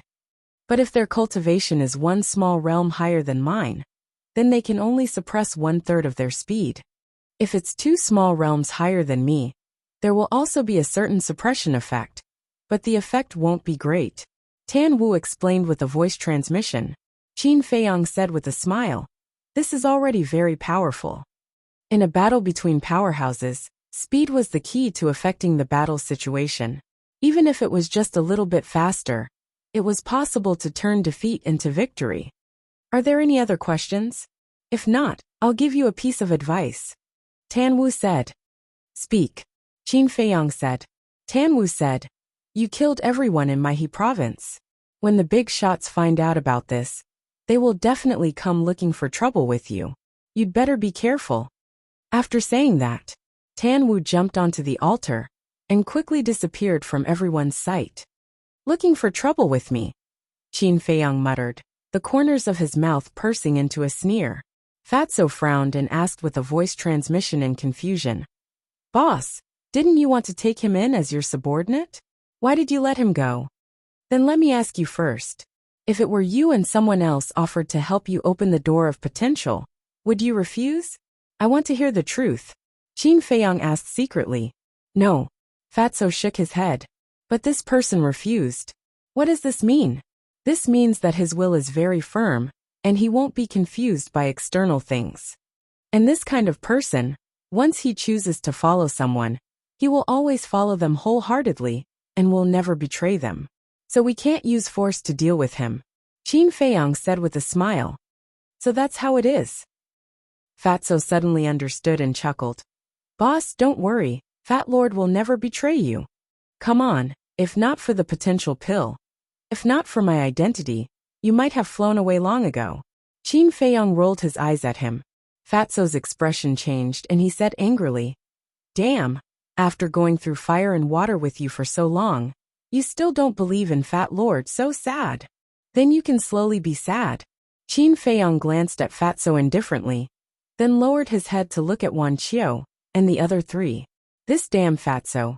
When he was smart, he was a little too smart. But when he was stupid, he was so stupid that it made people helpless. He couldn't tell that he was just joking. But he actually took it seriously. At this moment, the four of them had already gotten rid of the illusion, but they did not go ashore. They stood on the boat and looked up at Qin Feiyang and the others. Wolf King sneered. They are obviously afraid that we will attack them, so they want to wait for us to leave before going ashore. Is it useful? Qin Feiyang smiled coldly. It is indeed useless. Wolf King waved his claws, and a bright battle chi appeared, roaring towards Wan Qiu and the others. Damn it! They really haven't forgotten about us. Wan Qiu's face suddenly became gloomy. Feng Wuxia shouted, Don't talk nonsense, go ashore. Staying in the sea of bitterness would only lead to death in the end, but as long as they went ashore, they might find a chance to live. The four of them immediately drove the boat and rushed towards the stone stairs. A mere 100 meters was naturally nothing to the four of them, and they quickly reached the shore and climbed up the first step of the stone stairs. At the same time, the battle chi swooped down and suddenly blasted into the sea of blood, causing a wave of blood dozens of meters high to surge towards the four of them. Seeing this, the four of them hurriedly rushed up the stone stairs. Splash! Boom! The waves of blood surged over, violently slamming against the stone stairs, making a deafening sound. After escaping from danger, the four of them stood on a high step and looked down at the huge waves with lingering fear. If they did not choose to go ashore just now, they would have been swallowed by the waves of blood. But the crisis was not over. Qin Feiyang and the others were still watching from above. What should we do? The twin sisters looked helplessly at Feng Wuxia and Wan Qiu, but Feng Wuxia and Wan Qiu were also helpless. At the edge of the square, Lu Xingqian looked at Feng Wuxia and the others, and his eyes flashed as he sent a voice transmission. Qin Feiyang, let them go. Qin Feiyang raised his eyebrows.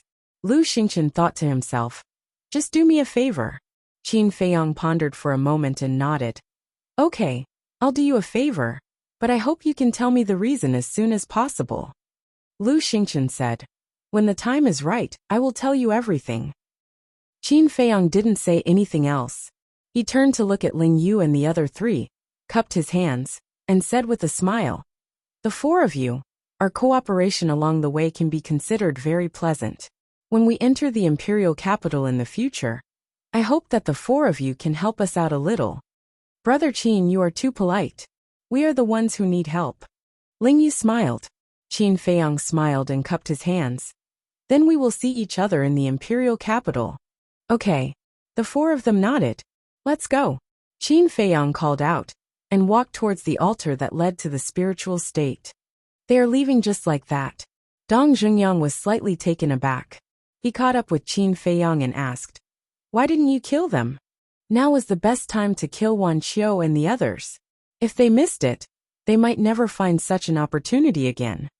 Let's talk about it after we enter the imperial capital. Qin Feiyang smiled faintly. Dong Jingyang looked at Qin Feiyang suspiciously. He really could not figure out what this guy was thinking. Walking to the altar, Qin Feiyang raised his arm and was about to activate the teleportation altar. However, he suddenly put down his arm and frowned. What's wrong? Fatso and the others looked at him in confusion. Qin Feiyang said, I seem to have forgotten that there is one more thing to do. What is it? Everyone was puzzled. Qin Feiyang pondered for a moment, and his brows gradually relaxed as he smiled. I remember. As he spoke, he waved his hand, and a stream of red sword energy flowed into the altar. Soon, the altar bloomed with a dazzling light.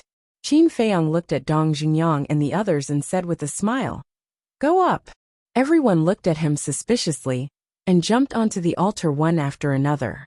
But just as Dongfang Wuhan and Murong Xiong jumped onto the altar, Qin Feiyang suddenly stretched out his hand and pulled the two of them down, making them roll on the ground awkwardly. This action immediately attracted everyone's attention. Wolf King and Lu Xingchen also remembered that there was indeed one more thing to do. There was also a touch of ridicule in their eyes. However, Dongfang Wuhan and Murong Xiong were completely unaware of it. They only thought that Qin Feiyang was dissatisfied with them going up first. The two of them hurriedly got up, retreated to the side, and smiled apologetically. Junior brother Qin, sorry, you go first. Qin Feiyang crossed his arms and looked at the two of them playfully. The two of them were shocked, and an uneasy premonition welled up in their hearts. Qin Feiyang asked with a smile, Don't you think it's strange? What's strange? The two of them were puzzled. Qin Feiyang raised the corner of his mouth slightly and said, Answer my question first. Do you think that you deserve to be killed for what you did on the way?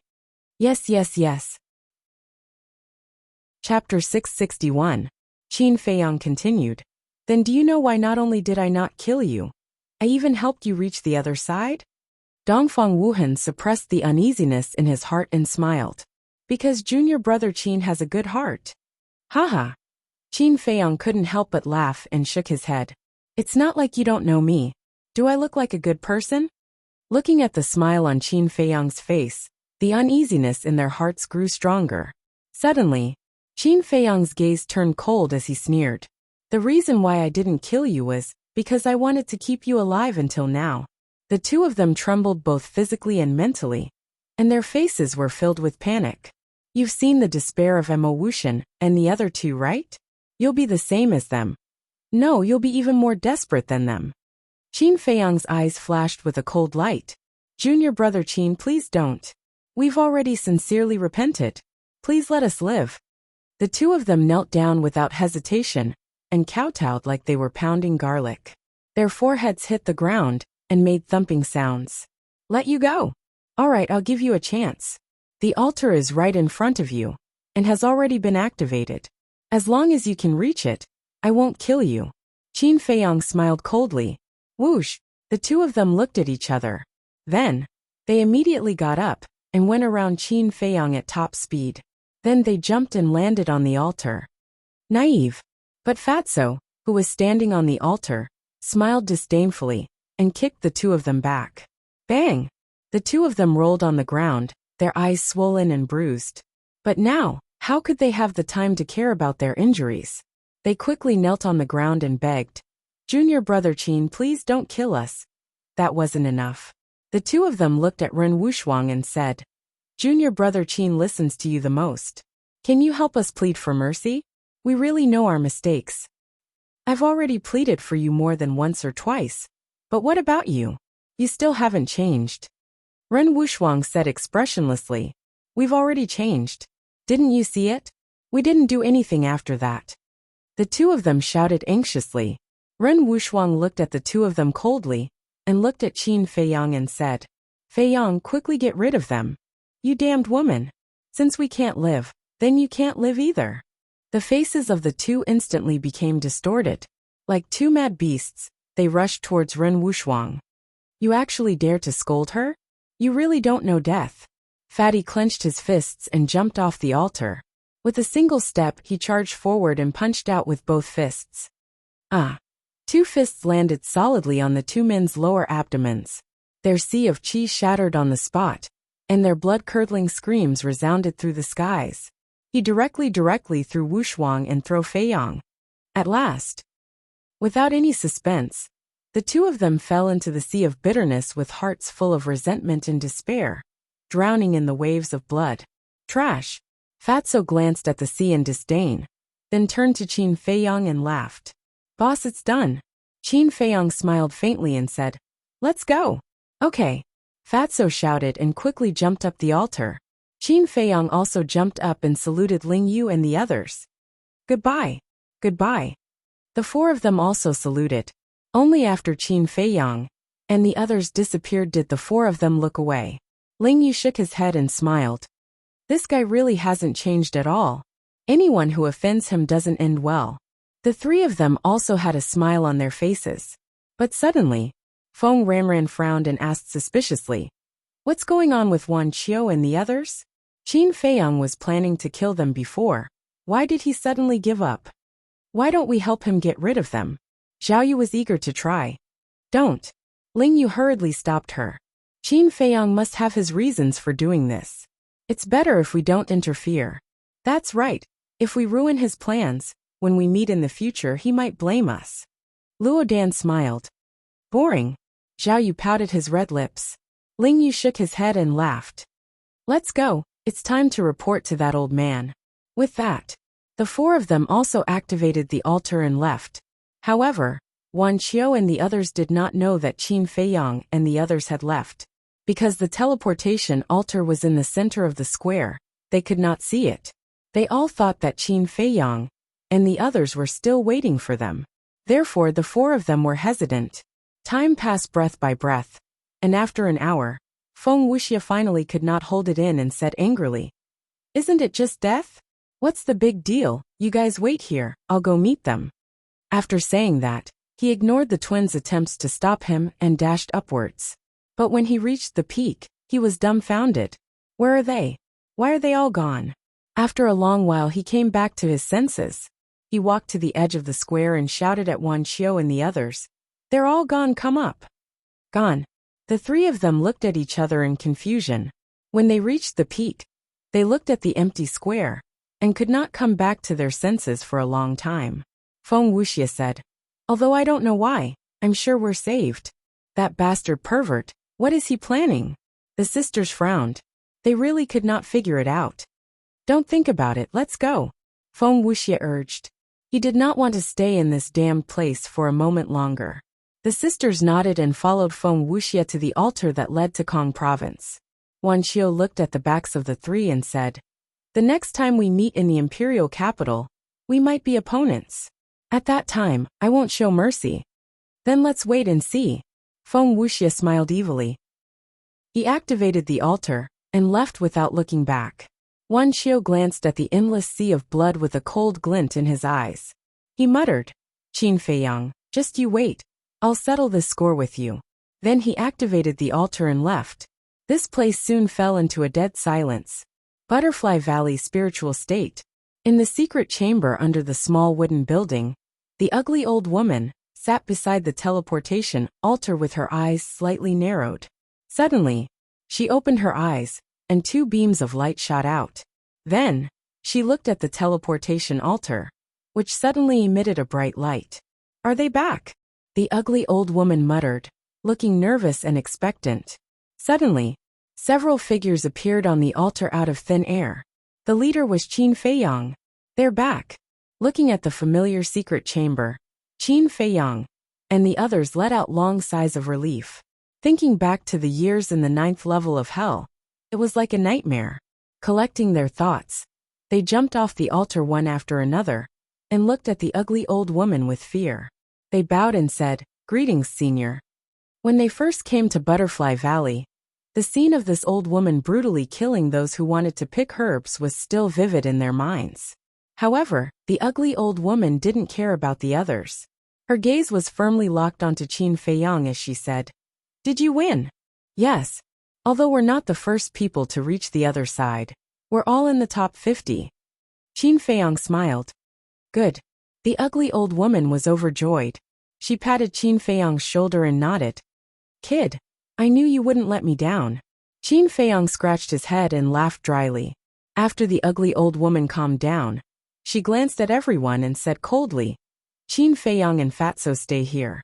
Everyone else, go out first. Yes. Lu Xingchen and the others responded respectfully and left the secret room, as if they were running for their lives. The Wolf King lay on Qin Feiyang's shoulder, and the black dragon snake coiled around Fatso's wrist. Naturally, they stayed behind. You're being so mysterious. You're definitely up to no good.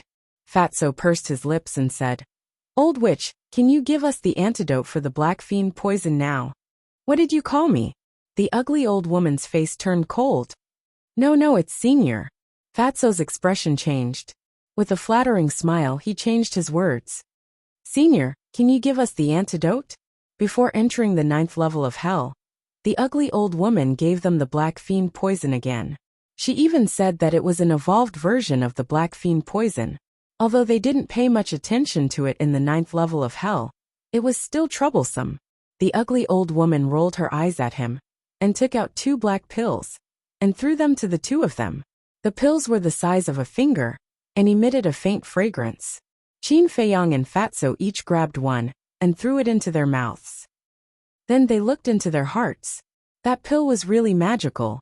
As soon as it entered their bodies, it turned into a wave of energy and went straight to their hearts. In less than 10 breaths, the black fiend poison was completely neutralized. Seeing that the black fiend poison was neutralized, Qin Feiyang couldn't help but let out a long breath. He looked up at the ugly old woman and asked, Senior, why did you use this method to force us to win? The ugly old woman pondered for a moment and sighed. Because I want to leave the spiritual state and enter the imperial capital. Leave the spiritual state? Qin Feiyang and Fatso looked at each other, their eyes full of suspicion. Seeing that you two get along quite well, I'll tell you. I'm actually the previous mansion master of the spiritual state. The ugly old woman said. Qin Feiyang, Fatso and Wolf King's eyes widened. They never thought that this old, which was actually the previous mansion master. No wonder even Wang Hong had to be respectful when he saw her. Isn't it a little hard to believe? The ugly old woman laughed. It would have been fine if she didn't laugh. But this laugh made the scar on her face even more twisted and terrifying. The 2 men and 2 beasts didn't dare to look. Qin Feiyang nodded and said, It is a little hard to believe. Humph. Let me tell you, I'm much stronger than Old Man Run. It's just that ever since I stepped down, I've been staying here, and have never shown my face in front of anyone. So much so that not many people know me. The ugly old woman snorted. Qin Feiyang frowned and said, Then why are you staying here, Senior? This old body is here to protect this teleportation altar. Because this is not only the passage to the netherworld, but also the only passage to the imperial capital. So, there must be someone guarding here at all times. The ugly old woman explained. So that's how it is. Qin Feiyang and Fatso were enlightened. Fatso asked, Then does the other 8 states also have such altars? Yes. The ugly old woman nodded. Qin Feiyang was puzzled. Then why did you step down, Senior? Because I want to live in the imperial capital forever. Although being the mansion master gives me the opportunity to enter the imperial capital, this will never be realized. The ugly old woman sighed deeply. Chapter 662. What do you mean? Qin Feiyang and Fatu were puzzled. The mansion master was the highest authority in the 9 states. It could be said that they contributed greatly to the prosperity of the 9 states. Logically speaking, after they succeeded and retired, they should enter the imperial capital to retire. But why did the old woman say that it was impossible to stay in the imperial capital for a long time? Let's talk as we walk. The ugly old woman pondered for a while, raised her head and said to the 2, then turned around and walked slowly along the passage towards the exit. Qin Feiyang and Fatso looked at each other and followed silently. Wolf King and Black Dragon Snake were also unprecedentedly obedient, remaining silent along the way. After walking for a while, the ugly old woman finally spoke. Actually, there is another way to enter the imperial capital. What way? Qin Feiyang was surprised. To cultivate a group of talents. To put it simply, whether we, the old people guarding the altar, can enter the imperial capital has something to do with you young people. If you young people can win the 9 States War, then we can enter the imperial capital, or enjoy our old age in the imperial capital, or get an official position. But in the 100 years before you, almost no one successfully completed the 9 States War. There were even several times when the people of the spiritual state were completely annihilated in the 9 Nether Underworld. I really can't wait any longer. That's why this time, I used the black poison to force you to win. The ugly old woman said. So that's how it is. Qin Feiyang muttered and asked. Then, Senior, can you enter the imperial capital now? Yes. The ugly old woman nodded and said with a smile. So I have to thank you properly. Fatso's eyes lit up and he asked. How do you want to thank me? The ugly old woman pondered for a while and said. You can pick the herbs outside. This? Qin Feiyang and Fatu looked at each other. Then, their eyes became hot. Wolf King, who was lying on Qin Feiyang's shoulder, was drooling. One had to know. There were countless medicinal herbs in the Butterfly Valley. Furthermore, they were all extremely rare medicinal herbs. It could be said that this was a huge treasure trove. On the other hand, the black dragon snake coiled around Fatso's wrist looked at them suspiciously. What kind of medicinal herb could make these 3 fellows so excited? Looking at Qin Feiyang's expression, the ugly old woman couldn't help but shake her head and laugh. Although you are allowed to pluck as much as you want, you should know when to stop and leave some for Old Man Ren. Qin Feiyang was stunned and asked in confusion, what does this have to do with the old master? Of course it's related. When I enter the imperial capital, the heavy responsibility of guarding the altar will fall on him. In other words, this will be his territory from now on. The ugly old woman laughed. Qin Feiyang frowned and said, Senior, do you mean that the old master also has to step down? That's right. The people who guard the altars must be extremely powerful. The prefecture lord is, without a doubt, the strongest existence in the 9 great provinces. You don't have to feel unjust for Old Man Ren, because this is the rule set by the emperor. Moreover, Old Man Ren has long wanted to step down. You may think that the prefecture lord has great power, and is very dignified, but it's actually very tiring. In addition, Old Man Ren also wants to go to the imperial capital to enjoy his old age. If he doesn't step down and become the guardian of the altars, then his wish will never be fulfilled. This is the sorrow of being born in the 9 great provinces. The 9 great provinces originally belonged to the Great Qin Empire, and we are all citizens of the Great Qin Empire. However, it's as difficult as ascending to the heavens to enter the imperial capital. The ugly old woman sighed deeply, and there was a trace of injustice in her tone. Fatso said in his heart, Boss, Fat Lord thinks that the Great Qin Empire's system really needs to be changed, because it's too unfair to the people of the 9 great provinces. Indeed. Wolf King nodded. Change. Qin Feiyang shook his head and said with a smile, It's not as easy as you make it out to be. These systems are set by the emperor of each generation. Other than the emperor, no one has the right to change them. Fatso chuckled and said, Then we'll wait until you become the emperor to change them. Don't talk nonsense. This is a crime of treason. If it falls into the ears of someone with ulterior motives, it will lead to a fatal disaster. Qin Feiyang shouted in his heart.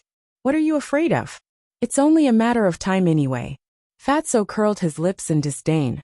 Qin Feiyang helplessly glared at him, then looked at the ugly old woman and asked suspiciously, After the old man Ren steps down, who will take over the position of prefecture lord? I guess that old man Ren already has a suitable candidate in mind. However, he can only recommend it to the emperor. In the end, it's up to the emperor to decide whether it will succeed or not. The ugly old woman said. Qin Feiyang nodded and lowered his head to ponder. Who would the old man Ren's candidate be? Wang Hong. If one were to judge based on strength and character, Wang Hong was the most likely candidate. Unknowingly, the 3 men and 2 beasts left the passage and arrived outside the small wooden building. At that moment, streams of aura entered Qin Feiyang's senses. He looked up and saw Lu Xingchen and the others standing in the air, whispering to each other. Wang Hong and Jiang Qianqing were also among them. their faces full of smiles. The ugly old woman said, Wang Hong, Jiang Qianqing, you guys go first. I still have something to ask Qin Feiyang and Fatso to do. Yes. Wang Hong and Jiang Qianqing replied respectfully. Then, Wang Hong looked at Qin Feiyang and transmitted his voice. Kid, after you're done with your business, go and see the prefecture lord immediately. Okay. Qin Feiyang replied in his heart. Then, Wang Hong opened a portal and quickly left with Lu Xingchen and the others. Strange. Fatso looked at the portal and frowned. What's strange? Qin Feiyang was suspicious. Fatso said, Aren't Wang Hong and Jiang Qianqing also in the 9 nether yellow springs? Where did they come from? The ugly old woman said, They are only escorting you in. After you leave, the power of the rules of the 9 nether yellow springs will take the initiative to send them out. Qin Feiyang asked, Senior, did you also participate in the 9 regions Great War? Of course. Every prefecture lord is chosen from those who participated in the 9 regions Great War. But they are all failures, because those who succeeded all went to the imperial capital. The ugly old woman said somewhat awkwardly. In other words, you were also a failure back then? Haha. So you're so bad. Fatso suddenly laughed out loud. The ugly old woman's face darkened and said coldly, Do you believe that I won't cripple you? Fatso shrunk his neck in fright and immediately shut his mouth, but his face was red. Don't shoot your mouth off. Qin Feiyang rolled his eyes at Fatso and sighed. Those who succeed enter the imperial capital. Those who fail become prefecture lords or commanders. In fact, as long as they can come out alive, their achievements in the future will not be too low. It's just that the price is too high. Yes. Countless people enter the 9 nether yellow springs one after another. But how many survive in the end? But what can be done? It's just that this world is too cruel. The ugly old woman sighed deeply, then shook her head and said with a smile, Let's not talk about it. Go and pick the herbs. Okay. At the mention of herbs, Qin Feiyang, Jiang Qianqing, and Wolf King were extremely excited as if they had been injected with chicken blood. But just as they flew into the sky, Qin Feiyang suddenly thought of something. He looked down at the old woman and asked in confusion, Senior, you just told Wang Hong and Jiang Qianqing that you have something for Fatso and me to do. What is it? Idiot. The ugly old woman rolled her eyes at Qin Feiyang, then turned and entered the small wooden house without looking back. What do you mean? Fatso scratched his head, his face full of suspicion. Qin Feiyang pondered for a moment, then said in realization, I understand. She said that to send Lu Xingchen and the others away. Send them away? Fatso was stunned. Think about it. Lu Xingchen and the others are the same as us. They have also won the 9 states battle. If she only lets us pick the herbs and doesn't let them do it, won't they say that she is biased behind her back?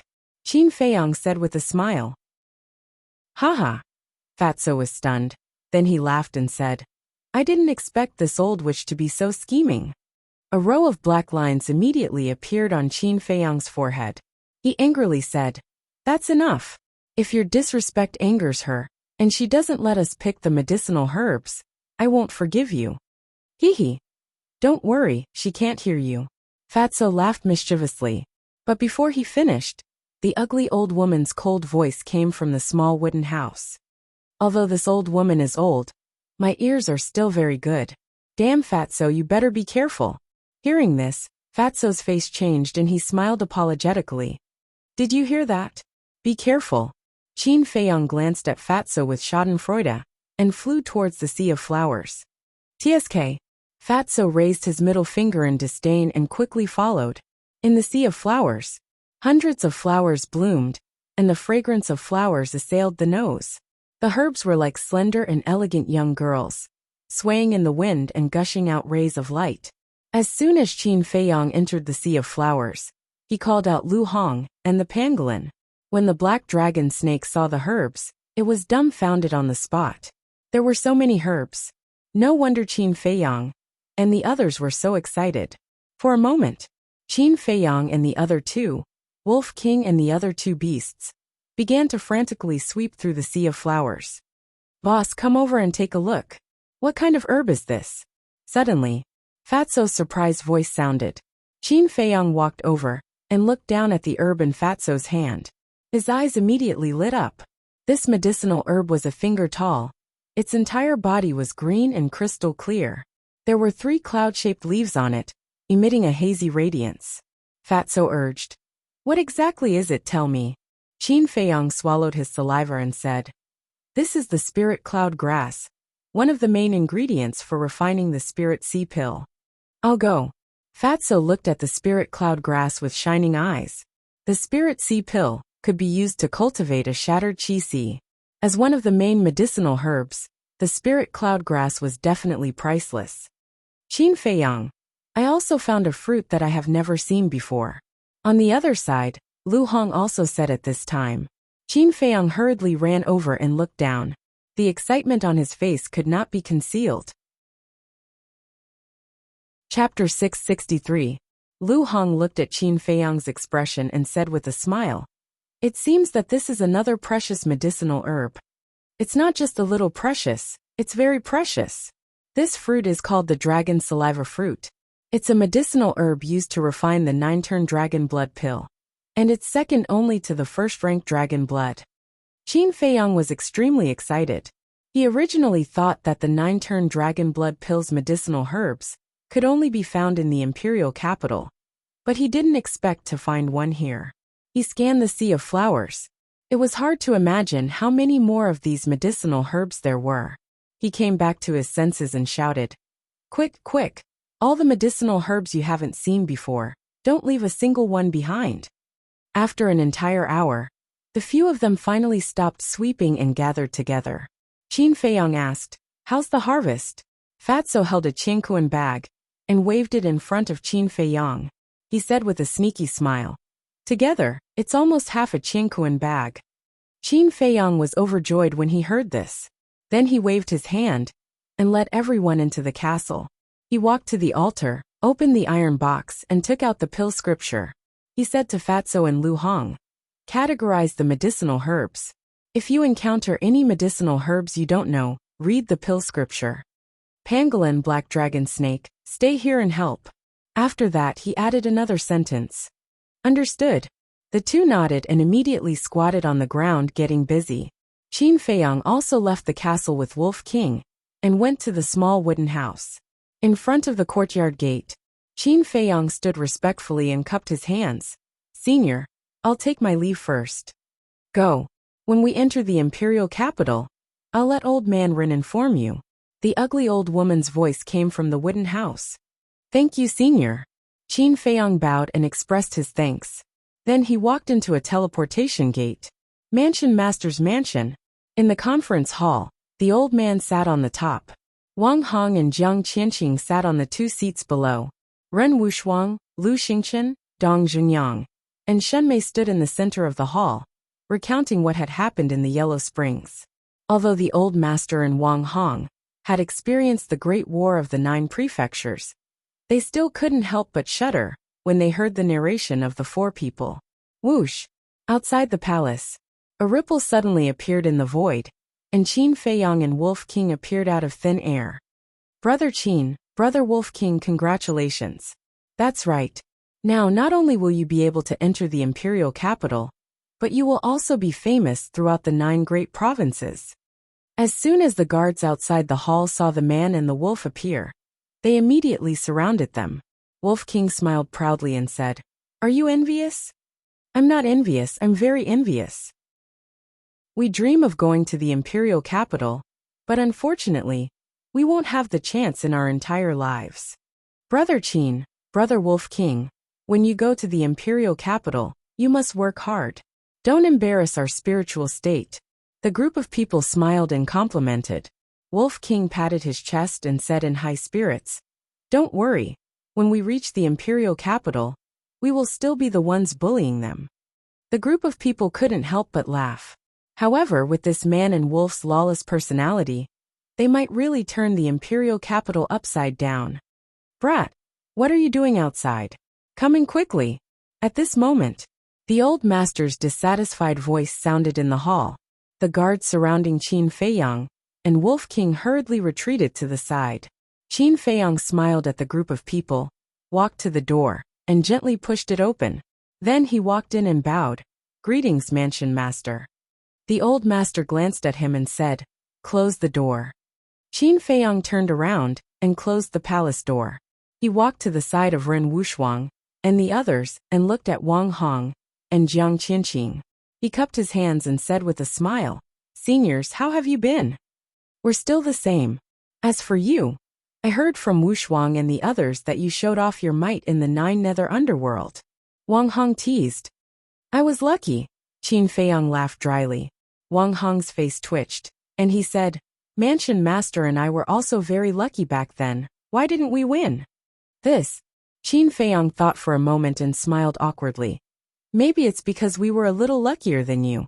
Hearing this, the old master Wang Hong and Jiang Qinqing couldn't help but shake their heads and laugh. The old master said with a pleasant expression, "You contributed greatly to our spiritual state's great victory this time. Tell me, what reward do you want? This old man will give it to you." "Really?" Qin Feiyang said. "Nonsense, this old man always means what he says." The old master glared at him in annoyance. Wang Hong chuckled. "Qin Feiyang, you're the first person who dares to question the Mansion Master. You've got guts." Qin Feiyang laughed dryly and looked at the old master. "I want a 5th grade alchemy fire." The old master's face darkened. What kind of joke was this? The highest level of alchemy fire in the spiritual state was a 4th grade alchemy fire. How dare he ask for a 5th grade alchemy fire? Wasn't this clearly making things difficult for him? "You don't have it." Qin Feiyang couldn't help but feel disappointed. He thought for a moment and said, "Then give me 5 or 6 perfect battle arts." As soon as he said that, everyone looked at him in shock. Was this guy purposely picking a fight? The old master was so angry that his beard blew and his eyes widened. He said angrily, "Just pretend that this old man didn't say anything. The Mansion Master is acting shamelessly." "How shameless?" Wolf King mumbled. "What did you say?" The old master's eyelids twitched, and he glared at Wolf King. Wolf King picked his nose and said lazily, "Brother said that you're old but strong, unparalleled, unrivaled, and unparalleled." The old master clenched his fists and was about to go crazy. In the end, he held it in and waved his hand impatiently. All right. This old man will let you go to the treasury and choose something." "Treasury?" Qin Feiyang and Wolf King were stunned. The old master didn't explain and looked at Wang Hong. "Take them there." Ren Wuxuang glanced at Qin Feiyang and Wang Hong and said unhappily, "Grandpa, you can't favor one and discriminate against the other." The old master looked at her, then at Lu Xingqian and the other two. "If it weren't for Qin Feiyang, would you be able to come back alive? This old man has always been fair and impartial. I will never bend the law for personal gain." Ren Wuxuang immediately lowered her head. Lu Xingqian and the other two looked at each other and didn't even dare to breathe loudly. The old master looked at Wang Hong again and said, "Keep an eye on them. Don't let them take anything else." "Yes." Wang Hong nodded and got up to open a portal. He looked at Qin Feiyang and Wolf King and said, "Let's go. There must be a lot of treasures in the treasury." The Wolf King chuckled and rushed into the teleportation gate first. Qin Feiyang shook his head and smiled. He followed behind Wang Hong and entered the portal under the envious gazes of Dong Jungyang and the others. The next moment, 2 people and 1 beast landed in the sky above a mountain range. Qin Feiyang scanned the area below with a surprised expression. Below, the mountains were undulating, the vegetation was lush, and a rapid river ran through the east, west, north, and south like a giant python. And right below, on the top of a mountain, sat a huge ancient castle. The ancient castle was completely black, as if a peerless beast was lying there, emitting a cold aura. Wolf King looked at the ancient castle and said in surprise, "That's the treasury?" "That's right. This is the back mountain of the Mansion Master's mansion. The 10 commanders usually cultivate here in order to protect the treasury," Wang Hong said. Qin Feiyang took a closer look. Sure enough, there were many small and exquisite wooden buildings in the mountain streams around the ancient castle. And in the small wooden buildings, he could faintly sense a powerful aura. "Let's go down." Wang Hong waved his hand, and landed in front of the gate of the ancient castle, with a man and a wolf. Then, Wang Hong took out a pentagonal badge and pointed it at the gate of the ancient castle. Immediately, a beam of light rushed out from the badge and entered the gate. Boom! A gap suddenly appeared on the gate, and then it slowly opened. Wolf King looked at the gate, then looked at the badge in Wang Hong's hand with shifty eyes. Wang Hong sneered. "Don't look, there are only 2 badges in total. One is on Lord Mansion Master, and the other is on me. If you have the confidence to defeat me..." Stop talking." Wolf King waved his claws, turned around, and rushed into the castle. Even though it had already broken through to the 2-star War Master, it was still unable to see through Wang Hong's cultivation. And Wang Hong said it with such confidence, it was obvious that he did not put it in his eyes at all. Therefore, it decisively gave up on the little scheme in its heart. Little brat. Looking at Wolf King's small back, Wang Hong could not help but shake his head and laugh. As for Wolf King, he was dumbfounded the moment he entered the castle. When Qin Feiyang entered, it was the same, his eyes filled with disbelief. Inside the huge castle, there were many tall iron shelves neatly arranged. And every iron shelf was filled with things. There were all kinds of divine weapons, iron and jade boxes of all sizes, and a large number of universe bags. These weapons were collected by the previous mansion masters. Each of them can cut through iron like mud. And these iron and jade boxes, some of them contain martial skills, some of them contain battle arts, and some of them contain pills, pill formulas, pill fires, and precious medicinal ingredients. As for those universe bags, they are all gold coins. After Wang Hong closed the door, he brought Qin Feiyang and Wolf King around the treasure trove and introduced them. Qin Feiyang stopped beside a battle sword, grabbed the hilt, and flicked the blade. Clang! Immediately, an ear-piercing sound echoed in the treasure trove. There was no noise at all. It was obviously a top-grade battle sword. Wang Hong turned to look at Qin Feiyang and laughed. "Have you taken a fancy to it?" Qin Feiyang laughed and placed the battle sword back in its original position. No matter how powerful the weapon was, how could it compare to Chang Shui? He looked at the other weapons. Although they were all good, none of them caught his eye. Next, he opened the jade and iron boxes again, but he did not choose anything, because he could no longer use the martial skills. As for the battle arts, the highest grade was only high grade, which was meaningless. As for the pill formulas, they were even more unable to attract his attention, because all the pill formulas in the Dan scripture were there.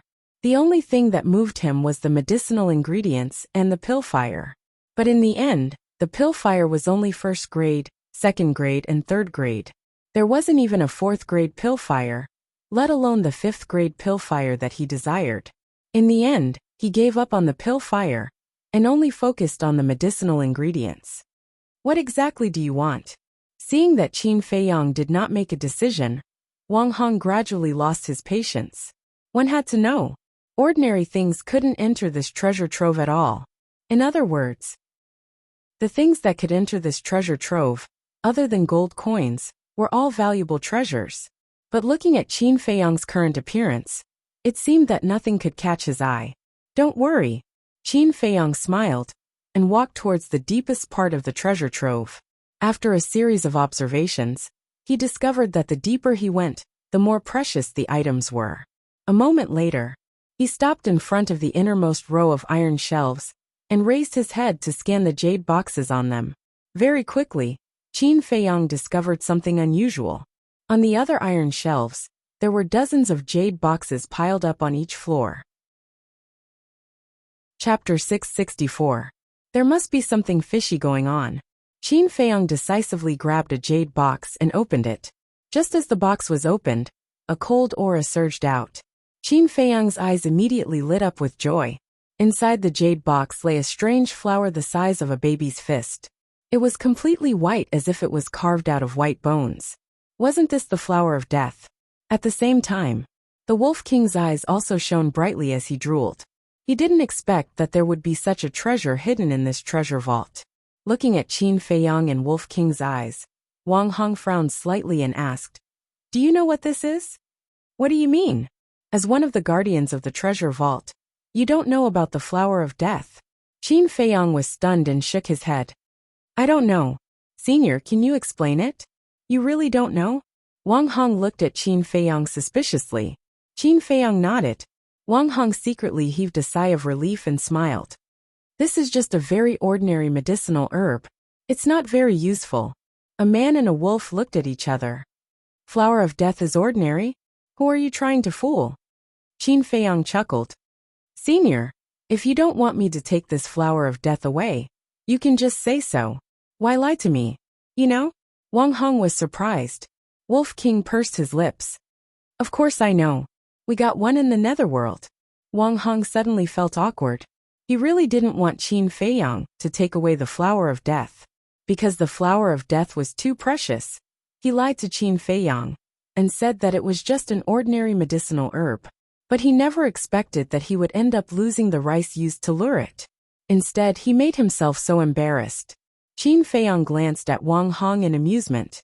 Then he casually grabbed another jade box. When he opened it, strands of multicolored light shot out. Damn, this is the jade crystal flower. Wolf King exclaimed. What? You even know about the jade crystal flower? Wang Hong stared blankly at the man and the wolf. Is it strange that we know?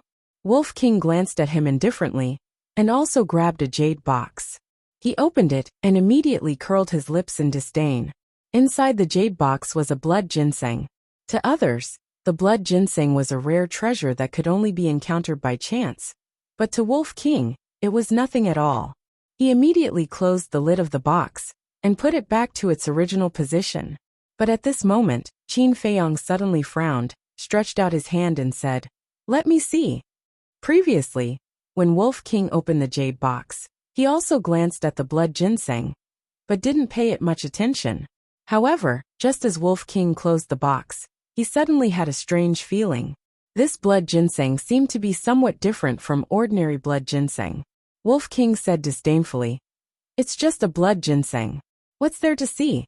At the same time, at the side, Wang Hong stared at Qin Feiyang with a trace of nervousness in his eyes. Cut the crap. Qin Feiyang rolled his eyes at Wolf King and took the initiative to grab the jade box. Then, he opened the lid and carefully looked at the blood ginseng. And, suddenly, Qin Feiyang's eyes narrowed. Immediately after, his face was filled with ecstasy. The blood ginseng lay quietly in the jade box, emitting a hazy blood light. At first glance, it was no different from ordinary blood ginseng.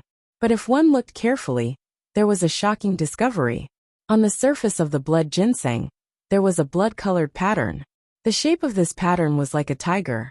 Moreover, according to Qin Feiyang's observation, there was no trace of engraving on the blood ginseng.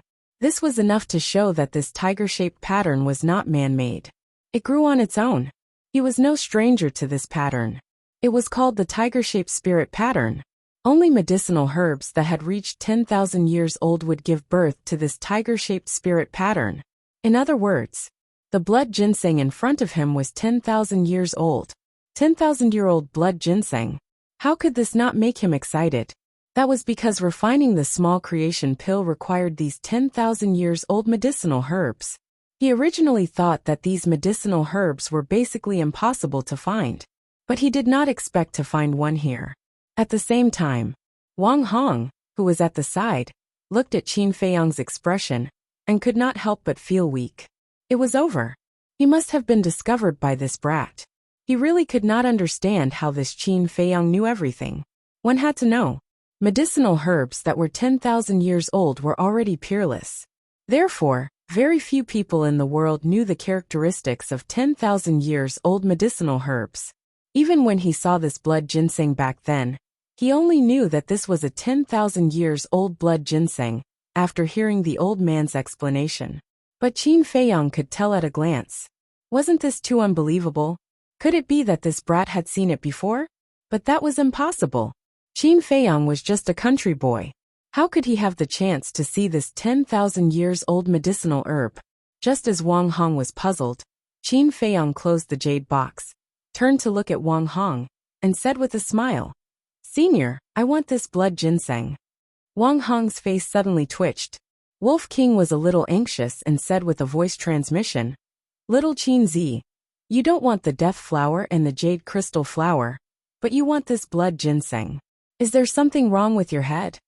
You don't understand, Qin Feiyang said secretly. What do you mean? Wolf King frowned. Qin Feiyang said with a smile. This is a 10,000 years old blood ginseng. It's many times more precious than the death flower and the jade crystal flower. What? A 10,000 years old blood ginseng. Wolf King was dumbfounded on the spot and looked at the jade box with a dumbfounded expression. Seeing Qin Feiyang and Wolf King flirting with each other, Wang Hong could not help but frown and said, Kid, do you want to think about it again? Qin Feiyang said with a smile. Senior, are you trying to trick me again? Don't waste your time, I want it. Bastard. Wang Hong cursed under his breath and nodded helplessly.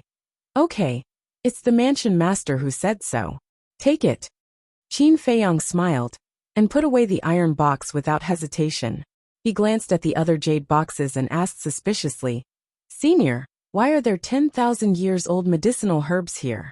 Wang Hong said, It's said that the first mansion master left them behind. I see. Qin Feiyang suddenly understood. If it was the first mansion master who collected it, then it wouldn't be anything strange. After all, the first mansion master and the first emperor existed at the same time. Then are there any other 10,000 years old medicinal herbs here? Wolf King asked, looking at the jade boxes on the iron shelf with a green light in his eyes. Wang Hong's face darkened and he said angrily, You've already taken the 10,000 years old blood ginseng. Why are you still asking so much? I'm just asking. I didn't say I wanted it. Why are you so stingy? Wolf King pouted. I'm stingy. Wang Hong pointed at his nose and glared at Wolf King. However, he suddenly frowned and lowered his head in silence. Qin Feiyang and Wolf King looked at him curiously. A moment later, Wang Hong looked up at Wolf King and Qin Feiyang and said telepathically, If you guys can agree to a request of mine, I'll make the decision in private and let you guys choose another one. The man and Wolf looked at each other with joy in their eyes. Wolf King said hurriedly, What request? Tell us. Wang Hong said, Give me the recipes for the potential pill and 9 melody yellow dragon pill. What? Aren't you being too greedy? Wolf King said angrily. Qin Feiyang's face was also filled with anger. The pill formulas of the potential pill and the 9 chu yellow dragon pill. Any one of them could bring endless wealth.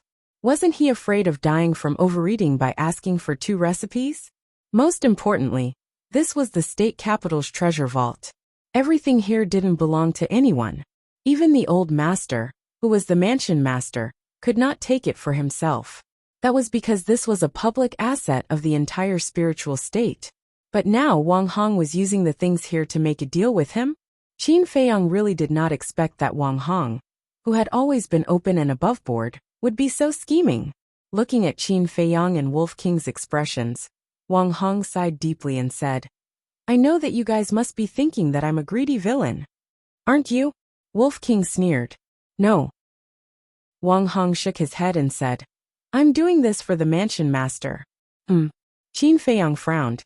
What did this have to do with the old master? Wang Hong's face showed a trace of worry and said, There are many things that you don't know. One of them is that the old master is about to step down. Qin Feiyang said, We know about this. Wang Hong was slightly stunned and asked suspiciously, How did you know? Qin Feiyang said, The previous mansion master told us. I see. Wang Hong mumbled and asked telepathically, Then did she tell you that the old master will be guarding the altar after stepping down? Qin Feiyang nodded. Wolf King said impatiently, We know all this. Just tell us, why do you want these 2 recipes? To help the old master enter the imperial capital. The old master has always had a wish to stay in the imperial capital and enjoy the rest of his life. But do you know? He has to wait until the next participant of the 9 states tournament wins before he can enter the imperial capital. But I don't have much confidence in the next 9 states tournament. Wang Hong said worriedly. It can't be. Aren't there many talented people in the inner palace? For example, Morong Jing. 10 years later, her achievements won't be any worse than Dongfang Wuhan and the others. Qin Feiyang said. I've also heard of Morong Jing. She's very talented in alchemy and cultivation. She's also very low-key. She's a good seedling. But as far as I know, she just broke through to the 2-star combat emperor not long ago. At this speed, can she break through to the War Master realm in 10 years? Wang Hong said. What? Qin Feiyang was stunned. He remembered that he and Morong Jing entered the inner palace together. Now he was already a 1-star combat emperor. But Morong Jing had just broken through to the 2-star combat emperor. Wasn't this too slow? Can she be compared to you monsters? All of you have opened the door of potential. Wang Hong rolled his eyes. Qin Feiyang couldn't help but laugh. Indeed, according to the cultivation speed of ordinary people, Morong Jing was already very outstanding. But compared to them, her talent was mediocre. So, my plan is to use the potential elixir and the Juku Yellow Dragon elixir to cultivate them. As long as we have the potential elixir and the Juku Yellow Dragon elixir, the spiritual state will definitely win the 9 states tournament in 10 years. By then, the old master will be able to fulfill his wish and enter the imperial capital to enjoy his old age. Chapter 665. So that's how it is. Qin Feiyang finally understood. He cupped his hands and said, Senior, you really put in a lot of effort. I misunderstood you just now. Please forgive me. It's okay. Wang Hong waved his hand and sighed. All these years, the old man has treated me like family. Naturally, I have to do something for him. So please help me. Senior, you know how to repay kindness. The old man has been good to me. Logically, I should help you, but at this point Qin Feiyang frowned. Wang Hong immediately promised, don't worry. I won't tell anyone about the recipe. Qin Feiyang pondered for a moment and looked at Wang Hong. This is too important. Please give me a few days to think about it. Okay. Wang Hong nodded and smiled. He also knew that this request was a bit difficult, so he didn't urge him. Qin Feiyang didn't mention the treasure selection again.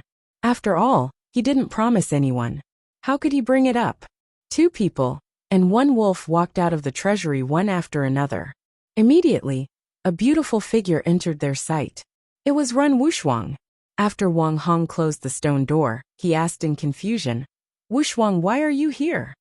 Ren Wushuang bowed to Wang Hong and said, I have something to talk to Qin Feiyang about. Me. Qin Feiyang frowned slightly. He couldn't help but have an uneasy premonition. Wang Hong looked at the 2 meaningfully and smiled. Okay, you guys talk. With that, he opened a teleportation door and went to report to the old man. After the portal disappeared, Ren Wushuang immediately ran to Qin Feiyang and said, Feiyang, can you tell me where my father is now? As expected, Qin Feiyang guessed that Ren Wushuang came to him because of Ren Duxing. After a moment of silence, Qin Feiyang said, Sis, it's not that I don't want to tell you about Uncle Ren's whereabouts. It's Grandpa who doesn't want me to tell you. He doesn't want you to worry. Grandpa knows too. Ren Wushuang's face froze. Qin Feiyang nodded and added, But the old man only knows that Uncle Ren is still alive. He doesn't know where Uncle Ren is now. Why? Ren Wushuang looked at him in confusion. Qin Feiyang said, Because Uncle Ren doesn't want you to know where he is. Even so, you can't hide it from me. This is too much. After saying that, she squatted on the ground, hugged her shoulders and cried. Sis, don't be like this, okay? If others see this, they will think that I am bullying you. Qin Feiyang said helplessly. You guys are bullying me. I am not a child. Why don't you tell me? Ren Wushuang whispered, tears falling like rain. Qin Feiyang said helplessly. Can you stop crying? Ren Wushuang turned a deaf ear to it and silently shed tears. Her thin body was curled up there while shivering, and she seemed to be extremely helpless. Aya! Qin Feiyang, Wushuang, what are you 2 doing here? At this moment, one figure after another streaked across the sky. It was 3rd young Master Chao and the other commanders. Fan Jian was also among them. The 9 people landed on the square outside the castle and looked at the 2 of them curiously. Qin Feiyang smiled and said, Nothing. Is that so? Then why is Miss Wushuang crying? Fan Jian looked at Qin Feiyang strangely. Xue Huiyan frowned and said, Qin Feiyang, did you bully Wushuang? 3rd young Master Chao said with a cold face. Let me tell you, Wushuang is the apple of our eye. If you dare to bully her, We will not forgive you. I didn't. Qin Feiyang quickly waved his hand. Wolf King stood at the side. Not only did he not help to explain, he even looked at Qin Feiyang with schadenfreude. Really? Third young Master Chow looked at him unkindly. Qin Feiyang was about to break down, and said, Sis, don't cry. If you keep crying, I won't be able to clear my name even if I jump into the Yellow River. Then do you want to tell me? Ren Wuxuang sent a sound transmission, her tone carrying a hint of threat. Qin Feiyang rubbed his aching forehead, looked at Wolf King beside him, and said angrily, Can you help me out? This is between you two, what can I say? The Wolf King said indifferently, acting as if this matter had nothing to do with him. You win. Qin Feiyang glared at it fiercely, gritted his teeth, and sent a sound transmission to Ren Wuxuang. Okay, I'll take you to see him. Really? Ren Wuxuang's delicate body trembled. Yes. Qin Feiyang nodded. If he did not agree, he might really be beaten up by third young Master Chow and the others. Ren Wuxuang suddenly laughed through her tears, got up, wiped her tears, and looked at Xue Huiyin and the others. He didn't bully me, just sand got into my eyes. Sand got into your eyes? The 9 people looked at each other, obviously not believing. That. Cough cough. Qin Feiyang coughed and said with a smile. Everyone, I have something to do, so I'll leave first. Then, he opened a portal, and left quickly with Ren Wuxuang and Wolf King. What's going on? Third young Master Chow, and the others looked at each other. Iron Chain Bridge in the Land of Ruins. Whoosh! 2 people, and a wolf suddenly appeared out of thin air. Ren Wuxuang looked in front of her and said in surprise, Isn't this the entrance to the Land of Ruins? That's right. Uncle Ren is down here. Qin Feiyang pointed at the canyon. Ren Wuxuang's eyes trembled, and she immediately landed on the bridge, looked down at the canyon and shouted, Father, I'm here to find you. Can you come out and see your daughter? Her voice echoed in the canyon, carrying a deep longing and desire, and did not disappear for a long time.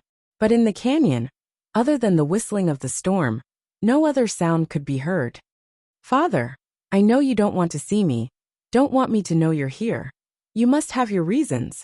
But have you ever thought about my feelings? Ever since you left, I've been looking for you every day. To find you, I even stayed in the Land of Ruins for more than 20 years. Do you think it was easy for me? But even so, I have never complained, because I know that this is what we should do as children. But what about you? Have you ever fulfilled the responsibility of a father? If you don't have this ability, why did you give birth to me? The more Ren Wuxuang spoke, the more emotional she became. In the end, she was almost screaming, and tears flowed like a spring. Sigh. Qin Feiyang, who was standing at the back, could not help but let out a long sigh. He walked to Ren Wuxuang's side, looked down at the canyon and said, Uncle Ren, we're about to go to the imperial capital. Before we leave, you should come out and see your sister. Ren Wuxuang shouted, Yes, come out, I promise, I won't ask anything.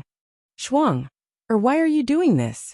A moment later, a long sigh sounded in the canyon. Then, a black shadow swept out of the storm and landed on the Iron Chain Bridge. It was Ren Duxing. Father, it's really you. Looking at the familiar face, Ren Wuxuang's eyes trembled and tears flowed down her face. She immediately ran up the Iron Chain Bridge and went straight to Ren Duxing. Ren Duxing's eyes were full of love, and he opened his arms. When his daughter went into his arms, his eyes couldn't help but moisten. Father, I missed you so much. Ren Wuxuang murmured. The familiar breath, the warm embrace, made her feel the fatherly love she had not felt for a long time. But hearing this, Ren Duxing was full of guilt. He whispered, Shuang, father has wronged you, can you forgive father? I've never blamed father. Ren Wuxuang shook her head.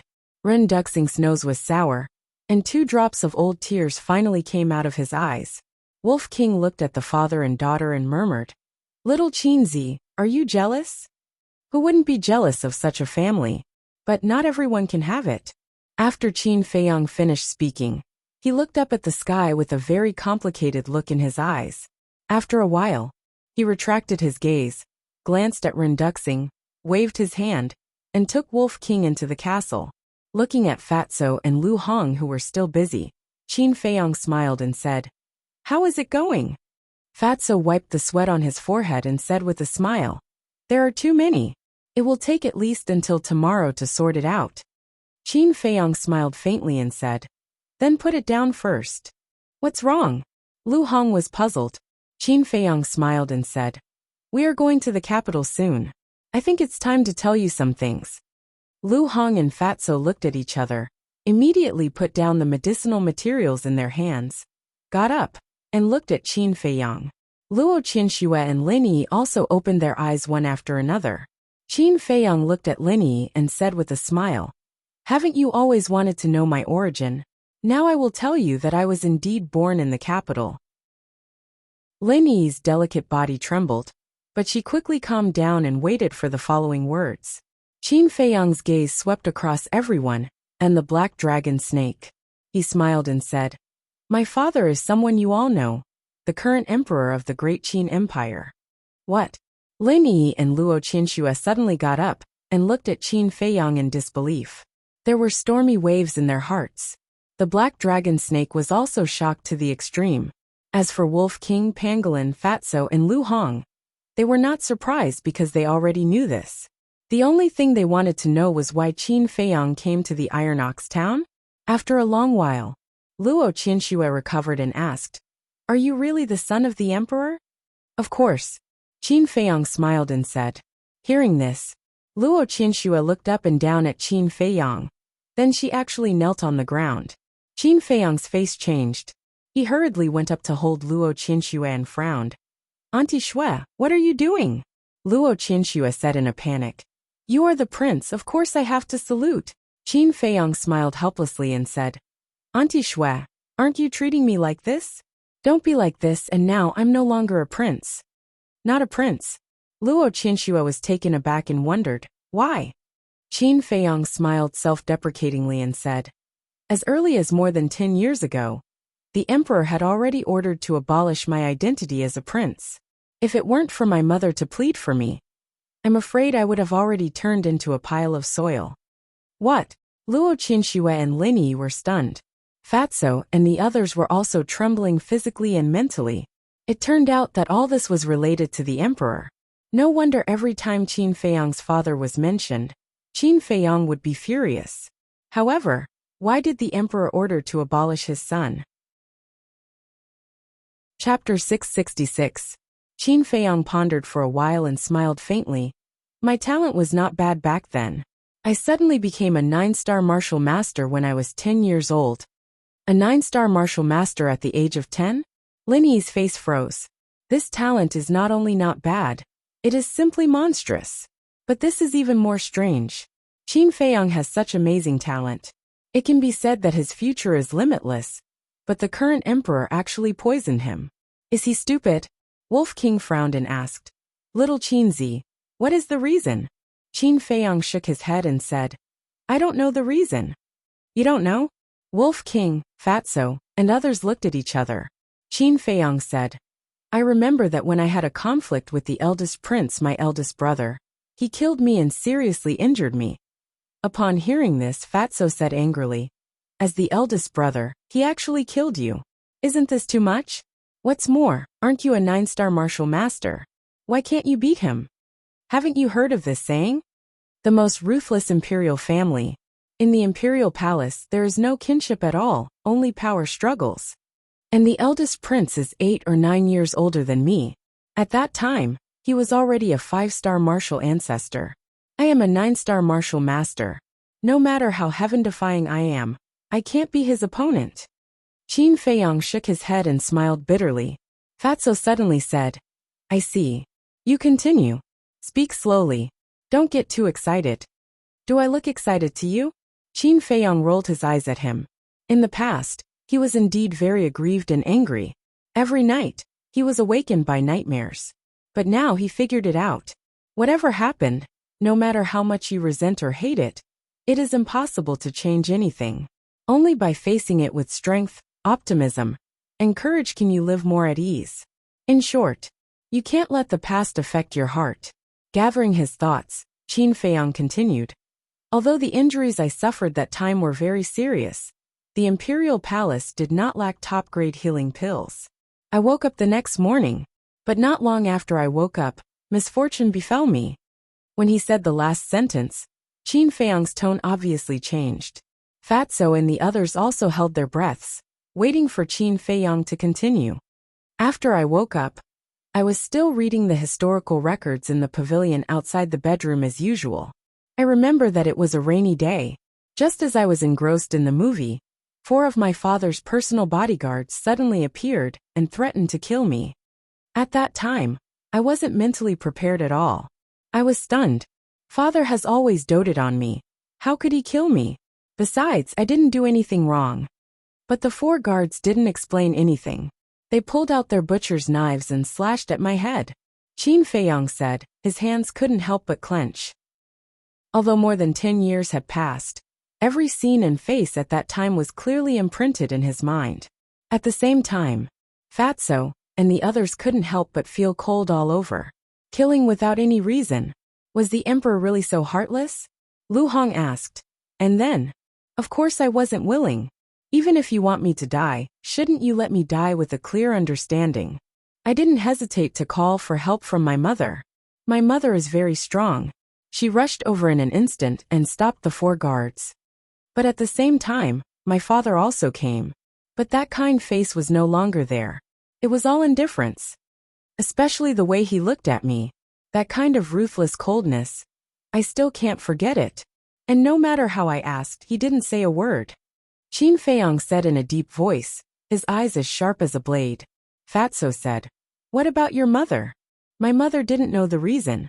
She also asked, but he just wouldn't say. He was determined to kill me. My mother is the person who loves me the most. Of course she wouldn't allow him to do so. In a rage, she was ready to take me away from the imperial palace. Qin Feiyang said. Lu Hong said, "Where to?" Qin Feiyang said, "My mother's family. Because my grandfather has the ability to protect me." Is your grandfather very strong? Wolf King was surprised. Very strong. But I'm not very sure how strong he is. After all, I was still young at that time. And I've only seen him once since I was young. And it was when I was 5 years old. Now I don't even remember what he looks like. However, I heard from my mother that my grandfather's family is a hidden family. They are very powerful. And even the emperor has to be courteous to them. Qin Feiyang said. Damn, your background is so strong? Fatso was dumbfounded.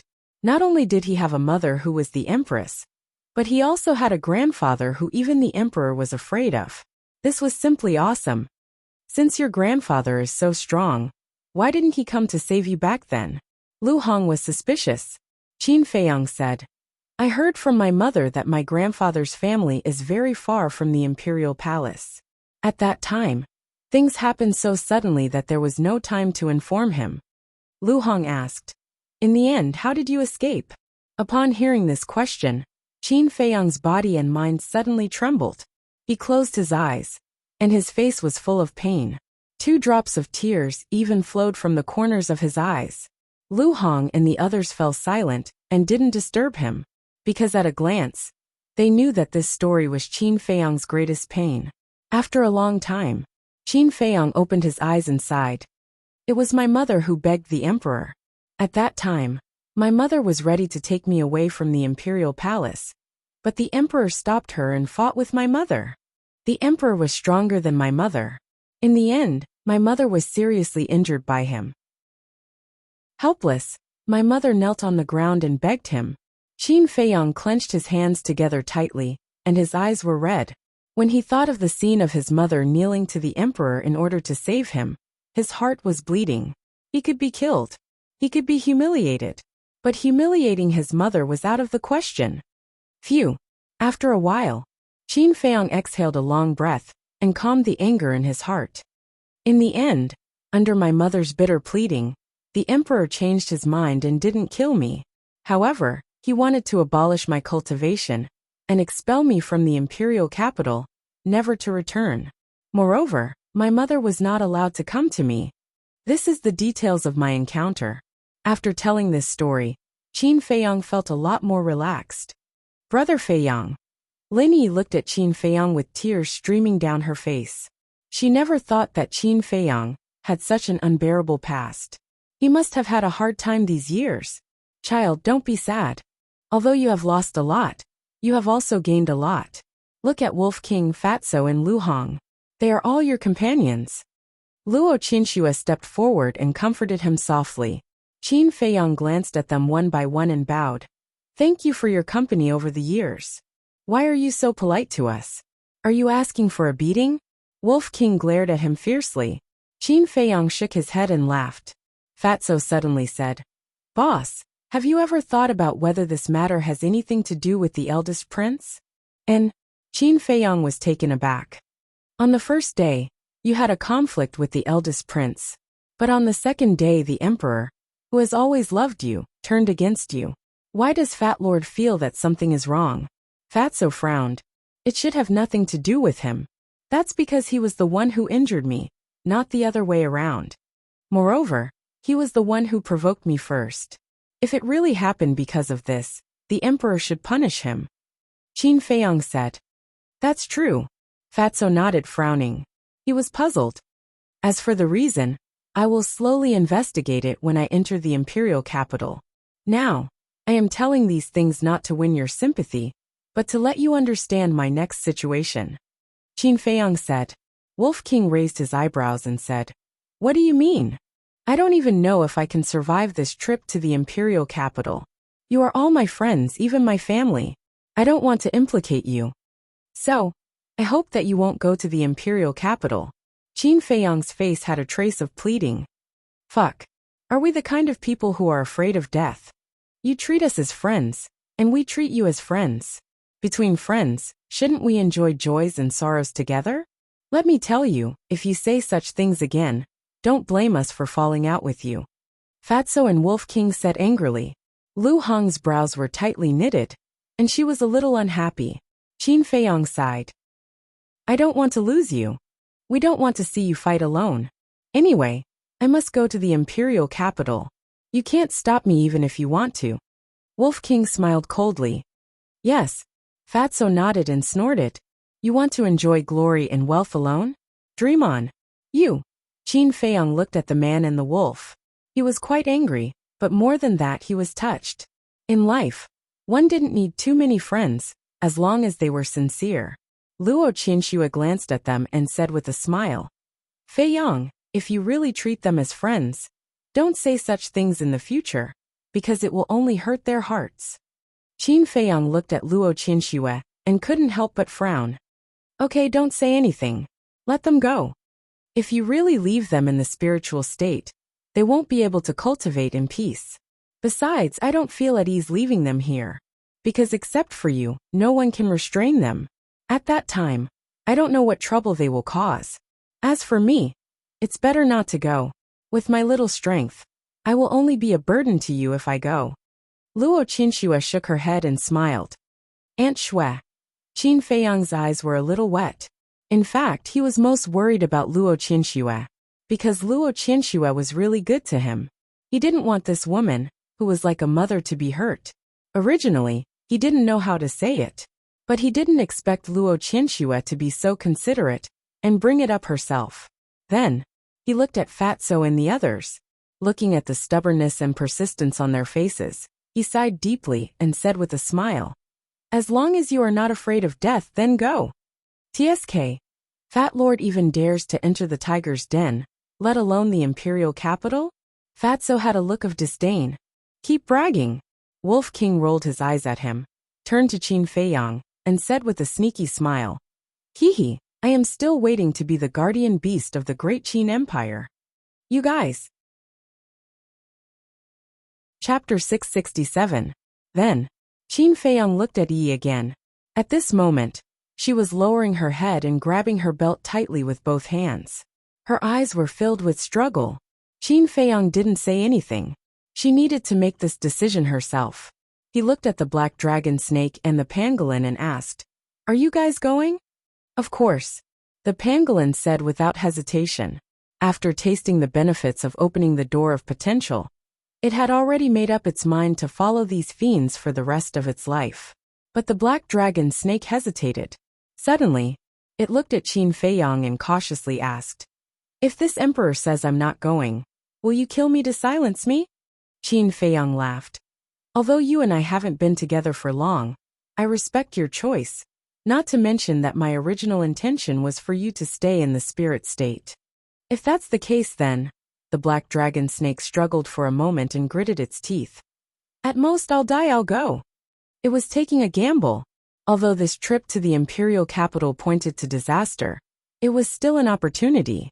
If Qin Feiyang really became the emperor of the Great Qin Empire, then it would be a meritorious minister. Wouldn't it have a meteoric rise in the future? Qin Feiyang smiled and looked at Lu Hong and Fatso. Continued to organize the herbs. The two nodded.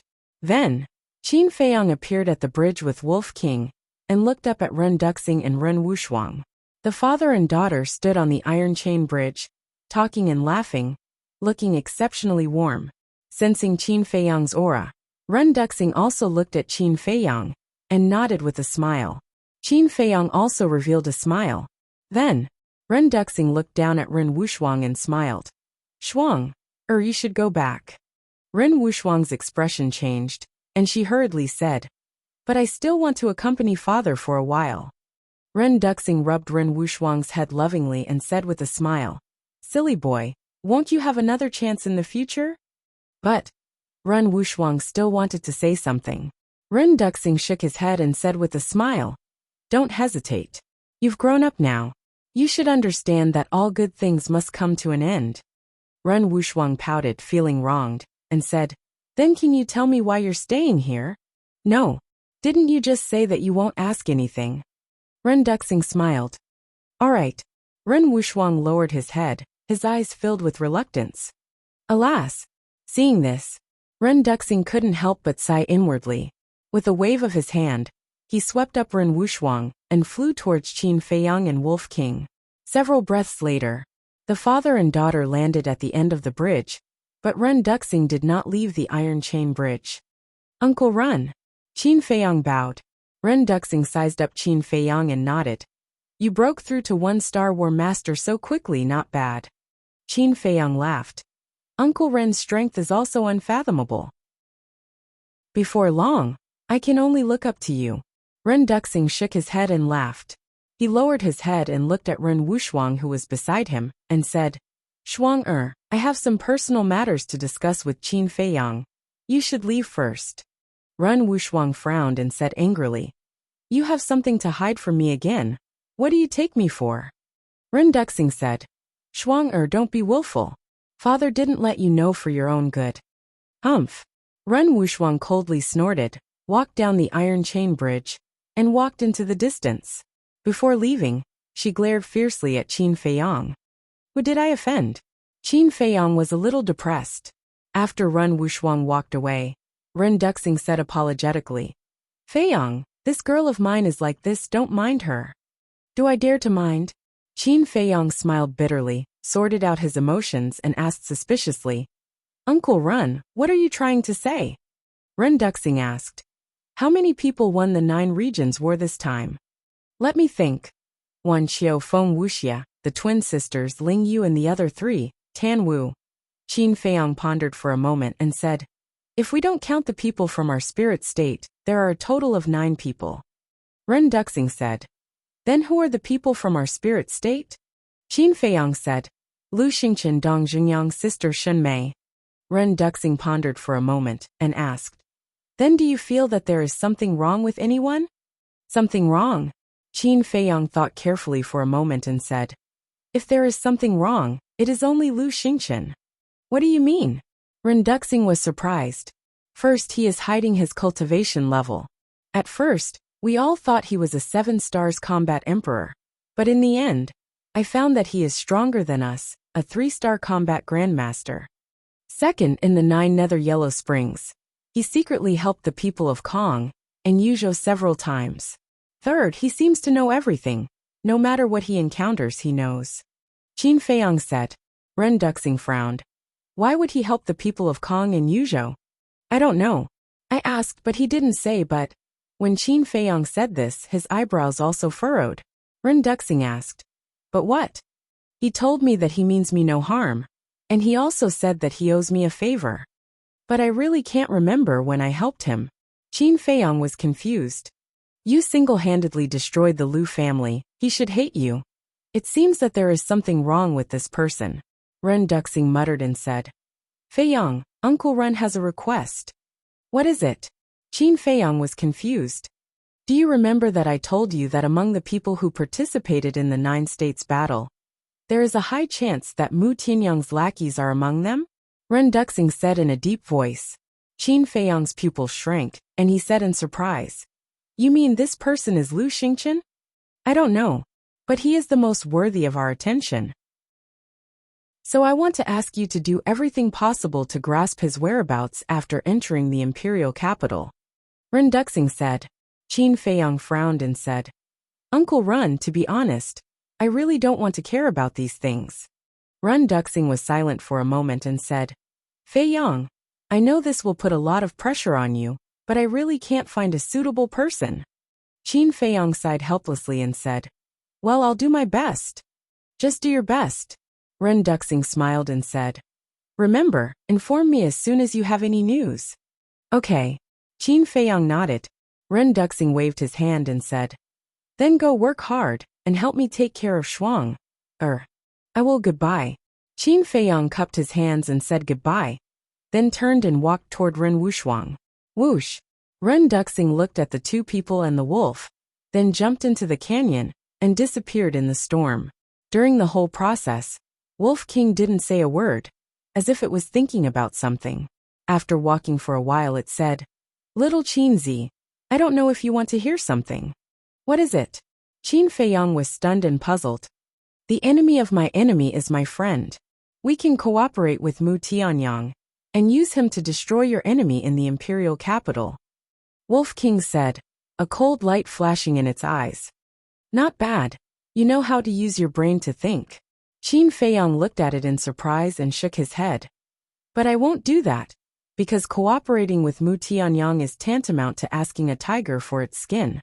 Moreover, his goal is to destroy the great Qin Empire, and I just want revenge.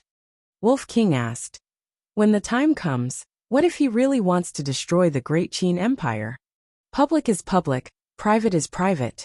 I won't sit back and do nothing, because no matter what happens, the power of the bloodline flowing in my body will never change. No one can take away the empire of the great Qin Empire. Qin Feiyang said, his voice sonorous and powerful. Wolf King's pupils contracted. Qin Feiyang's last sentence really gave it a big fright. It seemed that there was bound to be a bloody storm in the future. Feiyang, where is my father? At this time, Ren Wuxuang ran over and asked anxiously. Qin Feiyang turned his head to look at the empty iron chain bridge, and said with a smile. He should have left. Left. Ren Wuxuang's face froze, and she said angrily. He didn't even say goodbye to me. Does he still care about me, his daughter? Qin Feiyang sighed. Okay, don't complain. Uncle Ren doesn't have it easy.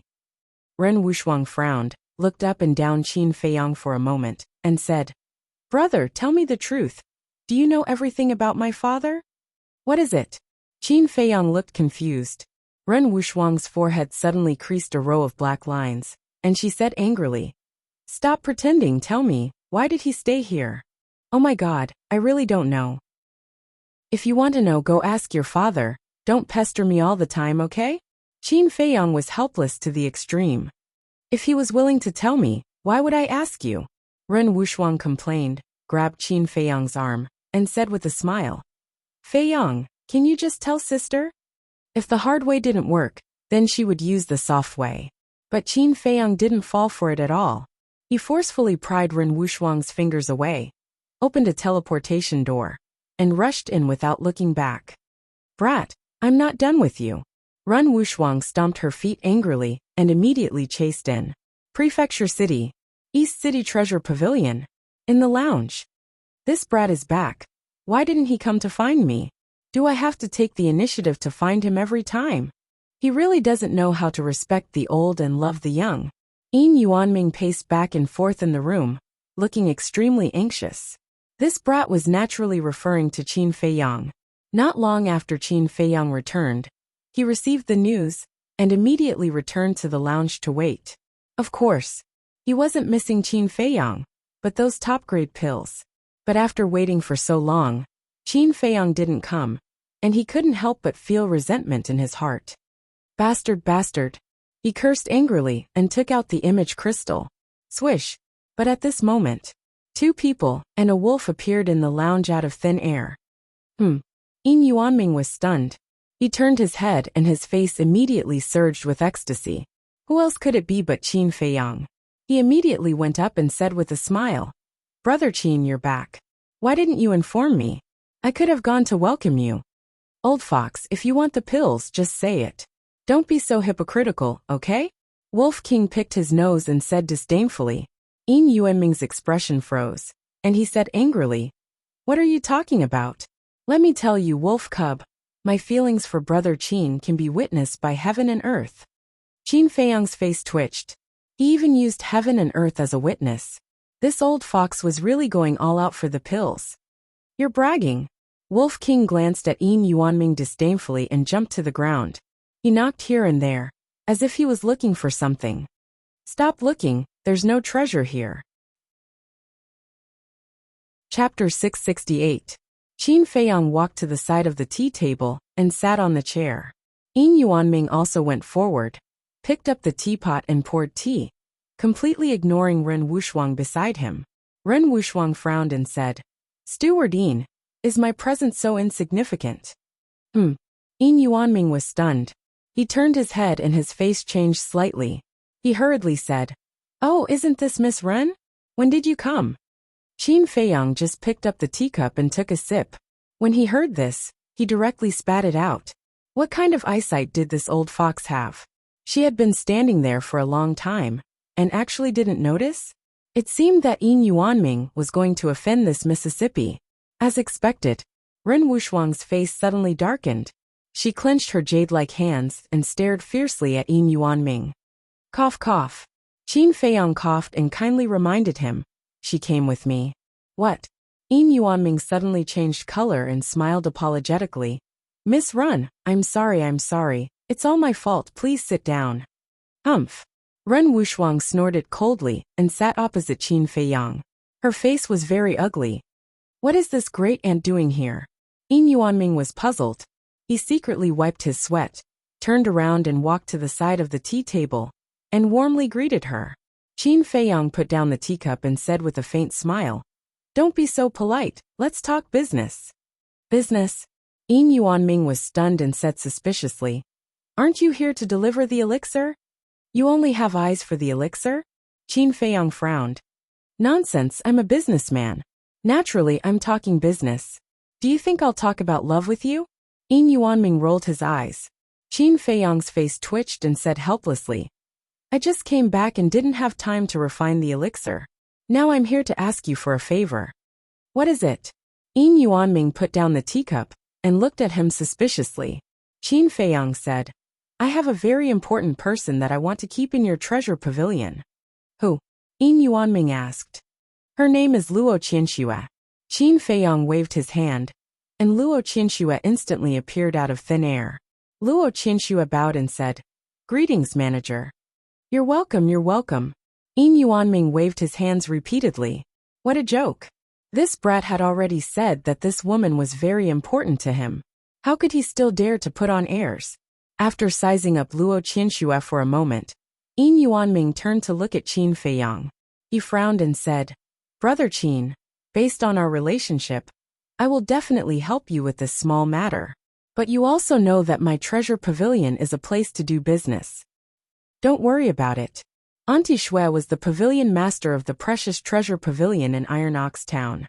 Later on, he even managed the treasure pavilion in Yin City. Aunt Shui knows the tricks of Zhan Bao Pavilion like the back of her hand.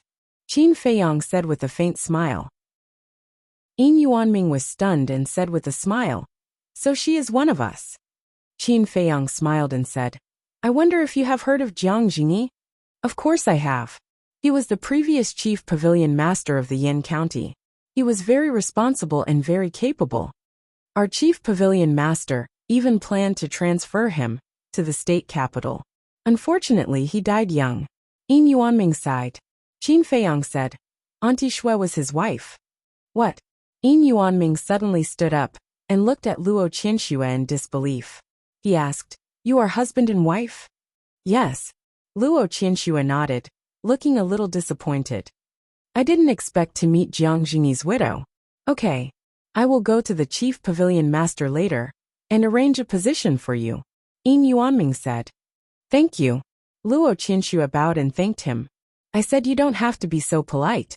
Putting aside the relationship with Qin Feiyang, just talking about Jiang Jingyi, we have to take good care of you. Yin Yuanming smiled. Qin Feiyang said, "You said it.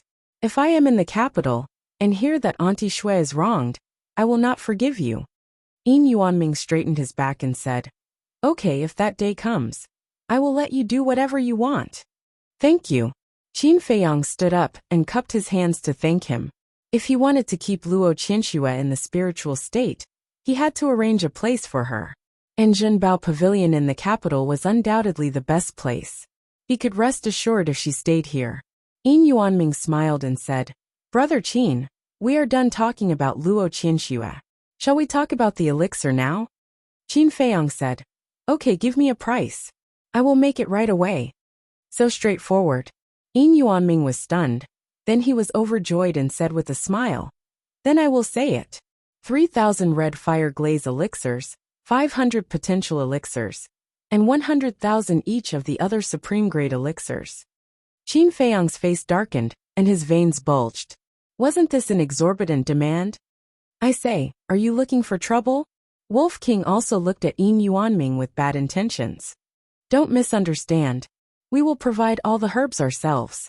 You are only responsible for making the elixirs," Yin Yuanming said. "Huh." Qin Feiyang was slightly stunned and frowned. "Do you have so many herbs for potential elixirs and red fire glaze elixirs?" "Of course. To tell you the truth, the chief pavilion master has long expected that you will definitely enter the capital in the end. So, in the years when you participated in the Battle of the 9 States, the chief pavilion master personally went to the other 8 states to collect a large number of herbs." Yin Yuanming smiled sinisterly. Qin Feiyang and Wolf King looked at each other. They didn't expect the chief pavilion master to be even crazier than them. Qin Feiyang joked, "Aren't you afraid that the prefecture masters of the other 8 states will find trouble with you after learning about this?" "We bought it with money openly. What right do they have to find trouble with us?" Yin Yuanming was disdainful. "You guys are awesome." Qin Feiyang gave them a thumbs up and said with a smile, "But you also know my rules. The elixirs refined must be divided equally between us." "This," Yin Yuanming frowned and said with a flattering smile, "Brother Qin, you are going to the capital soon and may not come back in this life. Can you give us a discount? What's more, our friendship is so deep. Can you just treat it as a farewell gift to us before we part ways?" he added. Qin Feiyang pondered for a while and stretched out 3 fingers. 30-70. This is my bottom line. Deal. Yin Yuanming nodded decisively. After all, after being together for so long, he knew Qin Feiyang very well. It was impossible for him to help the treasure pavilion refine elixirs for free. Therefore, he was already very satisfied to be able to negotiate a 30-70 split. Boom! At this time, a powerful aura suddenly descended over the city. At this moment, everyone in the city was alarmed. In the resting room, Qin Feiyang and the others were also bewildered. Boom! Following closely, another terrifying aura descended over the city one after another. Ren Wushuang frowned and said, "Could it be that someone from the capital came to pick us up?" "No. It was the previous prefecture master who took you to the capital. The capital will not send anyone personally. Besides, no one from the capital will come if nothing particularly important happens. Besides, although these auras are powerful, they are still a lot worse than the people from the capital. According to my deduction, they should be at the same level as the prefecture master," Yin Yuanming said. "At the same level as Grandpa?" Ren Wushuang pondered for a while and said in surprise, "Could it be the prefecture masters of the other 8 states?" "It's possible." Yin Yuanming nodded and frowned. "But why did he come to our spiritual state?" Qin Feiyang said, "It should be for me." "You." Yin Yuanming was suspicious. Qin Feiyang said with a faint smile. I killed many of their people in the 9 levels of hell, and even wiped out several states. Yin Yuanming looked at him in a daze and shook his head with a wry smile. He is indeed a ferocious guy. Don't worry, with the prefecture master here, they won't dare to do anything to you. I'll go get the herbs now. After saying that, Yin Yuanming turned around and strode out of the lounge. After watching Yin Yuanming leave, Wolf King's eyes flashed coldly and said, Little Qinzi, do you want to take the opportunity to go to Yunzhou? What do you mean? Qin Feiyang frowned. Wolf King sneered and said, Fatso's blood feud, have you forgotten? Of course not. Qin Feiyang said. What are you talking about? What blood feud does Fatso have? Ren Wuxuang looked at the man and Wolf in confusion. Wolf King smiled mysteriously and said, Little girl, run. There are some things you'd better not know. You. Ren Wuxuang was about to get angry when Qin Feiyang said, Sister, can you help me see if the prefecture master of Yunzhou is here? Ren Wuxuang snorted and said, You don't want to tell me, why should I help you? If you don't go, I will. It's no big deal. Wolf King smiled disdainfully, asked Qin Feiyang for 2 portals, and left directly. Bastard wolf cub. Ren Wuxuang stomped her feet in anger and glared at Qin Feiyang. She said, If you don't tell me why my father stayed in the ruins, I'll keep pestering you. It doesn't matter. It's quite eye-catching to have a beautiful woman by my side. Qin Feiyang said with a smile. You're shameless. Ren Wuxuang said angrily, gnashing her teeth and glaring at him. Qin Feiyang didn't mind and smiled. Tap tap. With the sound of footsteps, Yin Yuanming came back with a Qinquan bag in his hand. He glanced around the room and asked suspiciously, Where's Ruffian Wolf? Qin Feiyang said, He went to ask for information. Oh. Yin Yuanming nodded, and handed the Qinquan bag to Qin Feiyang. He said with a smile, When can I get the elixir? Qin Feiyang glanced at the medicinal herbs in the Qinquan bag, and put them into the castle. He said with a faint smile, When it's done, I'll get someone to send it to you. Okay. Yin Yuanming nodded repeatedly with a smile on his face. Swish. At this time, Wolf King appeared out of thin air and said, That old witch is here. She's now in the old master's meeting hall. Okay. She's here to settle the score with us, so we'll go and raid her nest. Qin Feiyang's eyes flashed with a sharp light. Feiyang, although the Yunzhou prefecture governor is not here, there are still 10 commanders. Fatso's enemies are also very strong. It's better to be careful. Luo Qinshui reminded. Qin Feiyang said, Aunt Shui, I know. Chapter 669. Yes. Qin Feiyang nodded, grabbed Luo Qinshui's hand and said, Auntie Shui, when I go to the capital, I won't come to see you. You must take care of yourself. I will. Don't worry and go on an adventure. Luo Qinshui smiled, but her eyes were wet. After being together for so long, she had long regarded Qin Feiyang as her own son. Now that they had parted, she didn't know when they would be reunited. Seeing this, Qin Feiyang couldn't help but feel sad, and said, When I settle down in the capital, I will definitely come back to pick you up. Okay. I'll wait for you. Luo Qinshui nodded, feeling gratified. She really couldn't figure out why the emperor wanted to harm such a sensible child. I'm leaving. After Qin Feiyang finished speaking, he resolutely let go of Luo Qinshui's hand, opened a portal, and left with Wolf King. Bastard, don't think about leaving me behind. Ren Wuxuang said angrily, and was about to chase after him.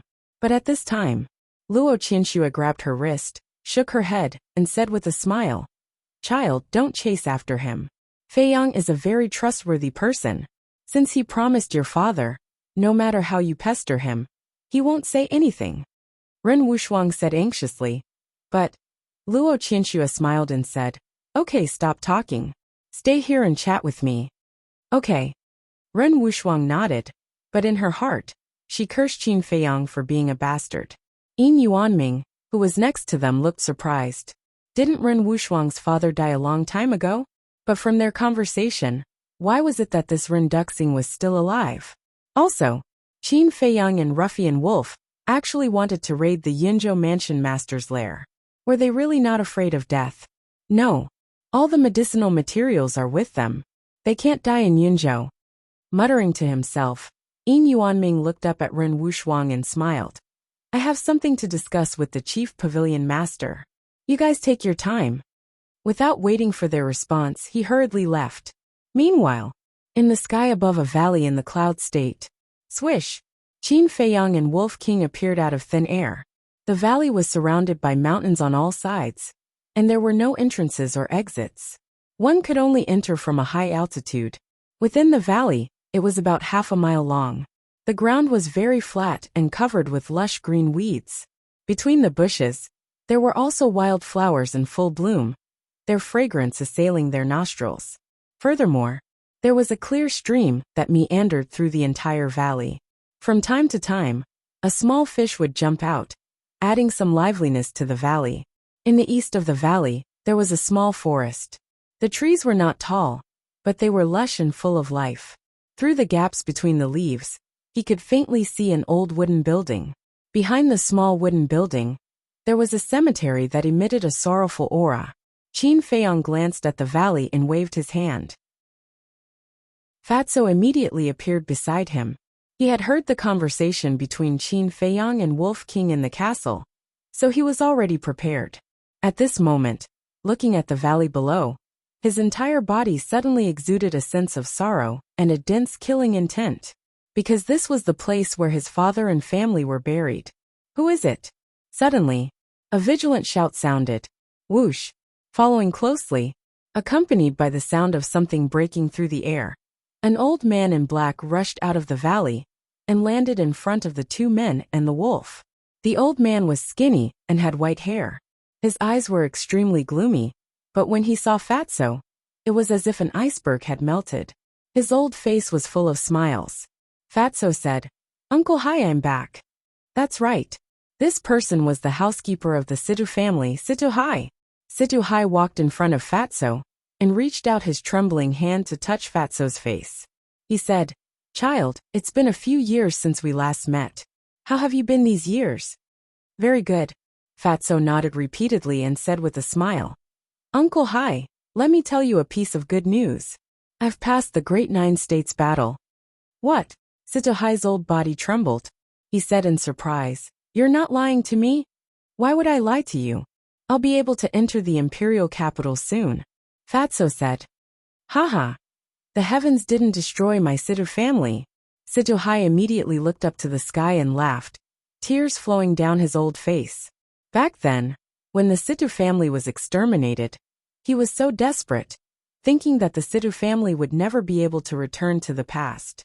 However, he never expected that the child with the worst talent and the least hope would not only succeed in turning the tide and transform into a one-in-a-million genius, but he also completed the Great Nine States battle and obtained the qualification to enter the imperial capital.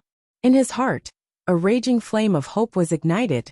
Sooner or later, the Situ family would rise again and even surpass the glory of the past. Suddenly, he knelt in the void and looked at Qin Feiyang. He said, Little brother, thank you for helping Tianyu. This old man has nothing to repay you with. Old man, please get up. Fatso and I are brothers. It's only right for me to help him. Qin Feiyang quickly went forward and helped Situ Hai up. Situ Hai said, It's Tianyu's blessing to have a brother like you. Uncle Hai, what are you talking about? I'm not bad either, okay? Fatso grumbled unhappily. Yes. You're not bad at all. Every descendant of the Situ family is a genius. Situ Hai laughed. It's not as exaggerated as you say. Fatso scratched his head awkwardly. Let's go.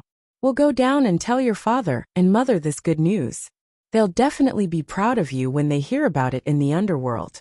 Situ Hai grabbed Fatso's hand and flew down. Fatso said, Boss, wait for me. Qin Feiyang nodded. After Fatso and Situ Hai entered the cemetery, Qin Feiyang lowered his head and muttered. Wolf King asked curiously, What are you thinking about? Qin Feiyang said, I feel that with our strength, it's not enough to avenge Fatso. What do you mean? Wolf King frowned. Just like what Aunt Xue said, although the Yun State's mansion master isn't here, there are still the 10 great commanders, the precious treasure pavilion, and the Sacred Palace's hall masters. For example, the Pill Hall's hall master. We fought with him before. As a 3-star battle sect, he's extremely powerful. However, I'm not worried about these people. The person I'm worried about the most is the previous mansion master of the Yun state. Qin Feiyang said in a deep voice. Wolf King's pupil shrunk. The ugly old woman said that she was even more powerful than the old man. Then, the previous mansion master of the Yun state must be ridiculously powerful. If they alerted this person, not only would they not be able to avenge Fatso, but they would also be consigned to eternal damnation. Wolf King said, Why don't we wait a little longer? Qin Feiyang shook his head and said, The arrow is already on the bow. We have to shoot it. After saying that, he took out the image crystal. What are you doing? Wolf King was suspicious. Find someone to help us. With him around, it'll be hard for us to die. Qin Feiyang said with a smile.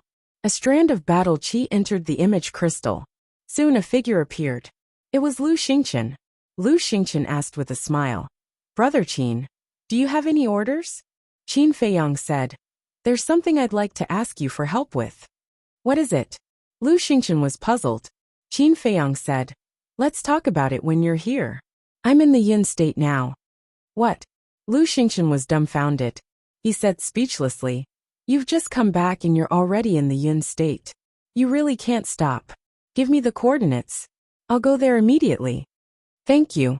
Qin Feiyang thanked him. After giving the coordinates to Lu Xingqian, he turned off the image crystal. At the same time, in the cemetery. What? You came back this time to destroy the Xia, Yuan and He families? Situhai looked at Fatso in shock. Yes. Fatso nodded. His eyes flashed with a cold light. You can't do that. You're not strong enough yet. You'll be courting death if you go there. Sita Hai said anxiously. Fatso smiled and comforted him. Uncle Hai, don't worry. If I'm not confident, I won't do it. No. Now that you've obtained the qualification to enter the imperial capital, your future is bright. I can't let you lose your life because of this.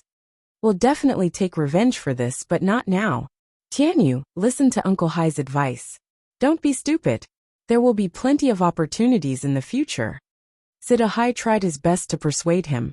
Now, Fatso was the only hope of the Situ family, so no matter what, he had to protect Fatso well. Fatso shook his head and said expressionlessly, I've made up my mind. Uncle Hai, don't try to persuade me. Then, he knelt in front of his parents' tombstones and said firmly, Father, Mother, all the clansmen, please rest assured. I'll definitely make those damned bastards pay with their blood. After that, Fatso suddenly got up and flew towards Qin Feiyang and Wolf King. Tianyu, listen to me. Don't be impulsive. Situhai hurriedly chased after him. When Fatso flew in front of Qin Feiyang, he immediately said, Boss, we can go now. Qin Feiyang laughed. There's no rush. Let's wait for someone first. Who are we waiting for? Fatso was puzzled. Qin Feiyang said, Lu Xingqian. Him. Fatso frowned and said, Would he be so kind to help us? Who said I'm not that kind? In fact, I'm also a very loyal person. At this moment, a faint laugh sounded, and Lu Xingqian appeared out of thin air. He really came? Fatso was surprised. Lu Xingqian nodded to Qin Feiyang, then looked at Fatso and said, Don't you know that it's very immoral to speak ill of others behind their backs? About this, I apologize. Fatso laughed dryly. Lu Xingqian shook his head and laughed. At this time, Situhai caught up and said anxiously, Tianyu, you really can't go. Can you listen to me for once? Glancing at Situhai, Lu Xingqian looked at Qin Feiyang and frowned. What's the matter? Qin Feiyang briefly explained the situation. After listening, Lu Xingqian's face darkened. He glanced at the two men and the wolf, and said, This is not a child's play. Have you thought about it? Of course. Fatso nodded without hesitation. Lu Xingqian pondered for a moment and nodded. Okay, I'll help you. It's also a favor to Qin Feiyang. Although I've always disliked you, I really have to thank you this time. Fatso cupped his hands and said. Lu Xingqian waved his hand and smiled. It's no big deal. Let's go. Are you all crazy? Sita Hai said angrily. Uncle Hai, you can rest assured. We will definitely be able to get away safely. Fatso laughed. You. Situhai was extremely angry, but in the end he sighed and said, Fine, do as you wish, but you have to bring me along. Fatso frowned. Although I'm not strong enough, I've been paying attention to the movements of the three great families all these years. I know their background and can definitely help you. Moreover, I also want to see the destruction of the three great families with my own eyes. Situhai said. This? Fatso looked at Qin Feiyang. Qin Feiyang thought for a moment and said with a smile, It's okay. If you want to go, go. Thank you, little brother. Situhai cupped his hands and thanked him, then took out a teleportation door and quickly opened it. Subsequently, you're tuning in to the Li Mei's Wuxia Whispers YouTube channel. We're so grateful for your support, and don't forget to subscribe to join us on this incredible journey through captivating stories. Your generosity through donations truly makes a world of difference, as it's the primary source of revenue that allows me to expand and enhance this channel for you. Thank you from the bottom of my heart for being a part of this adventure.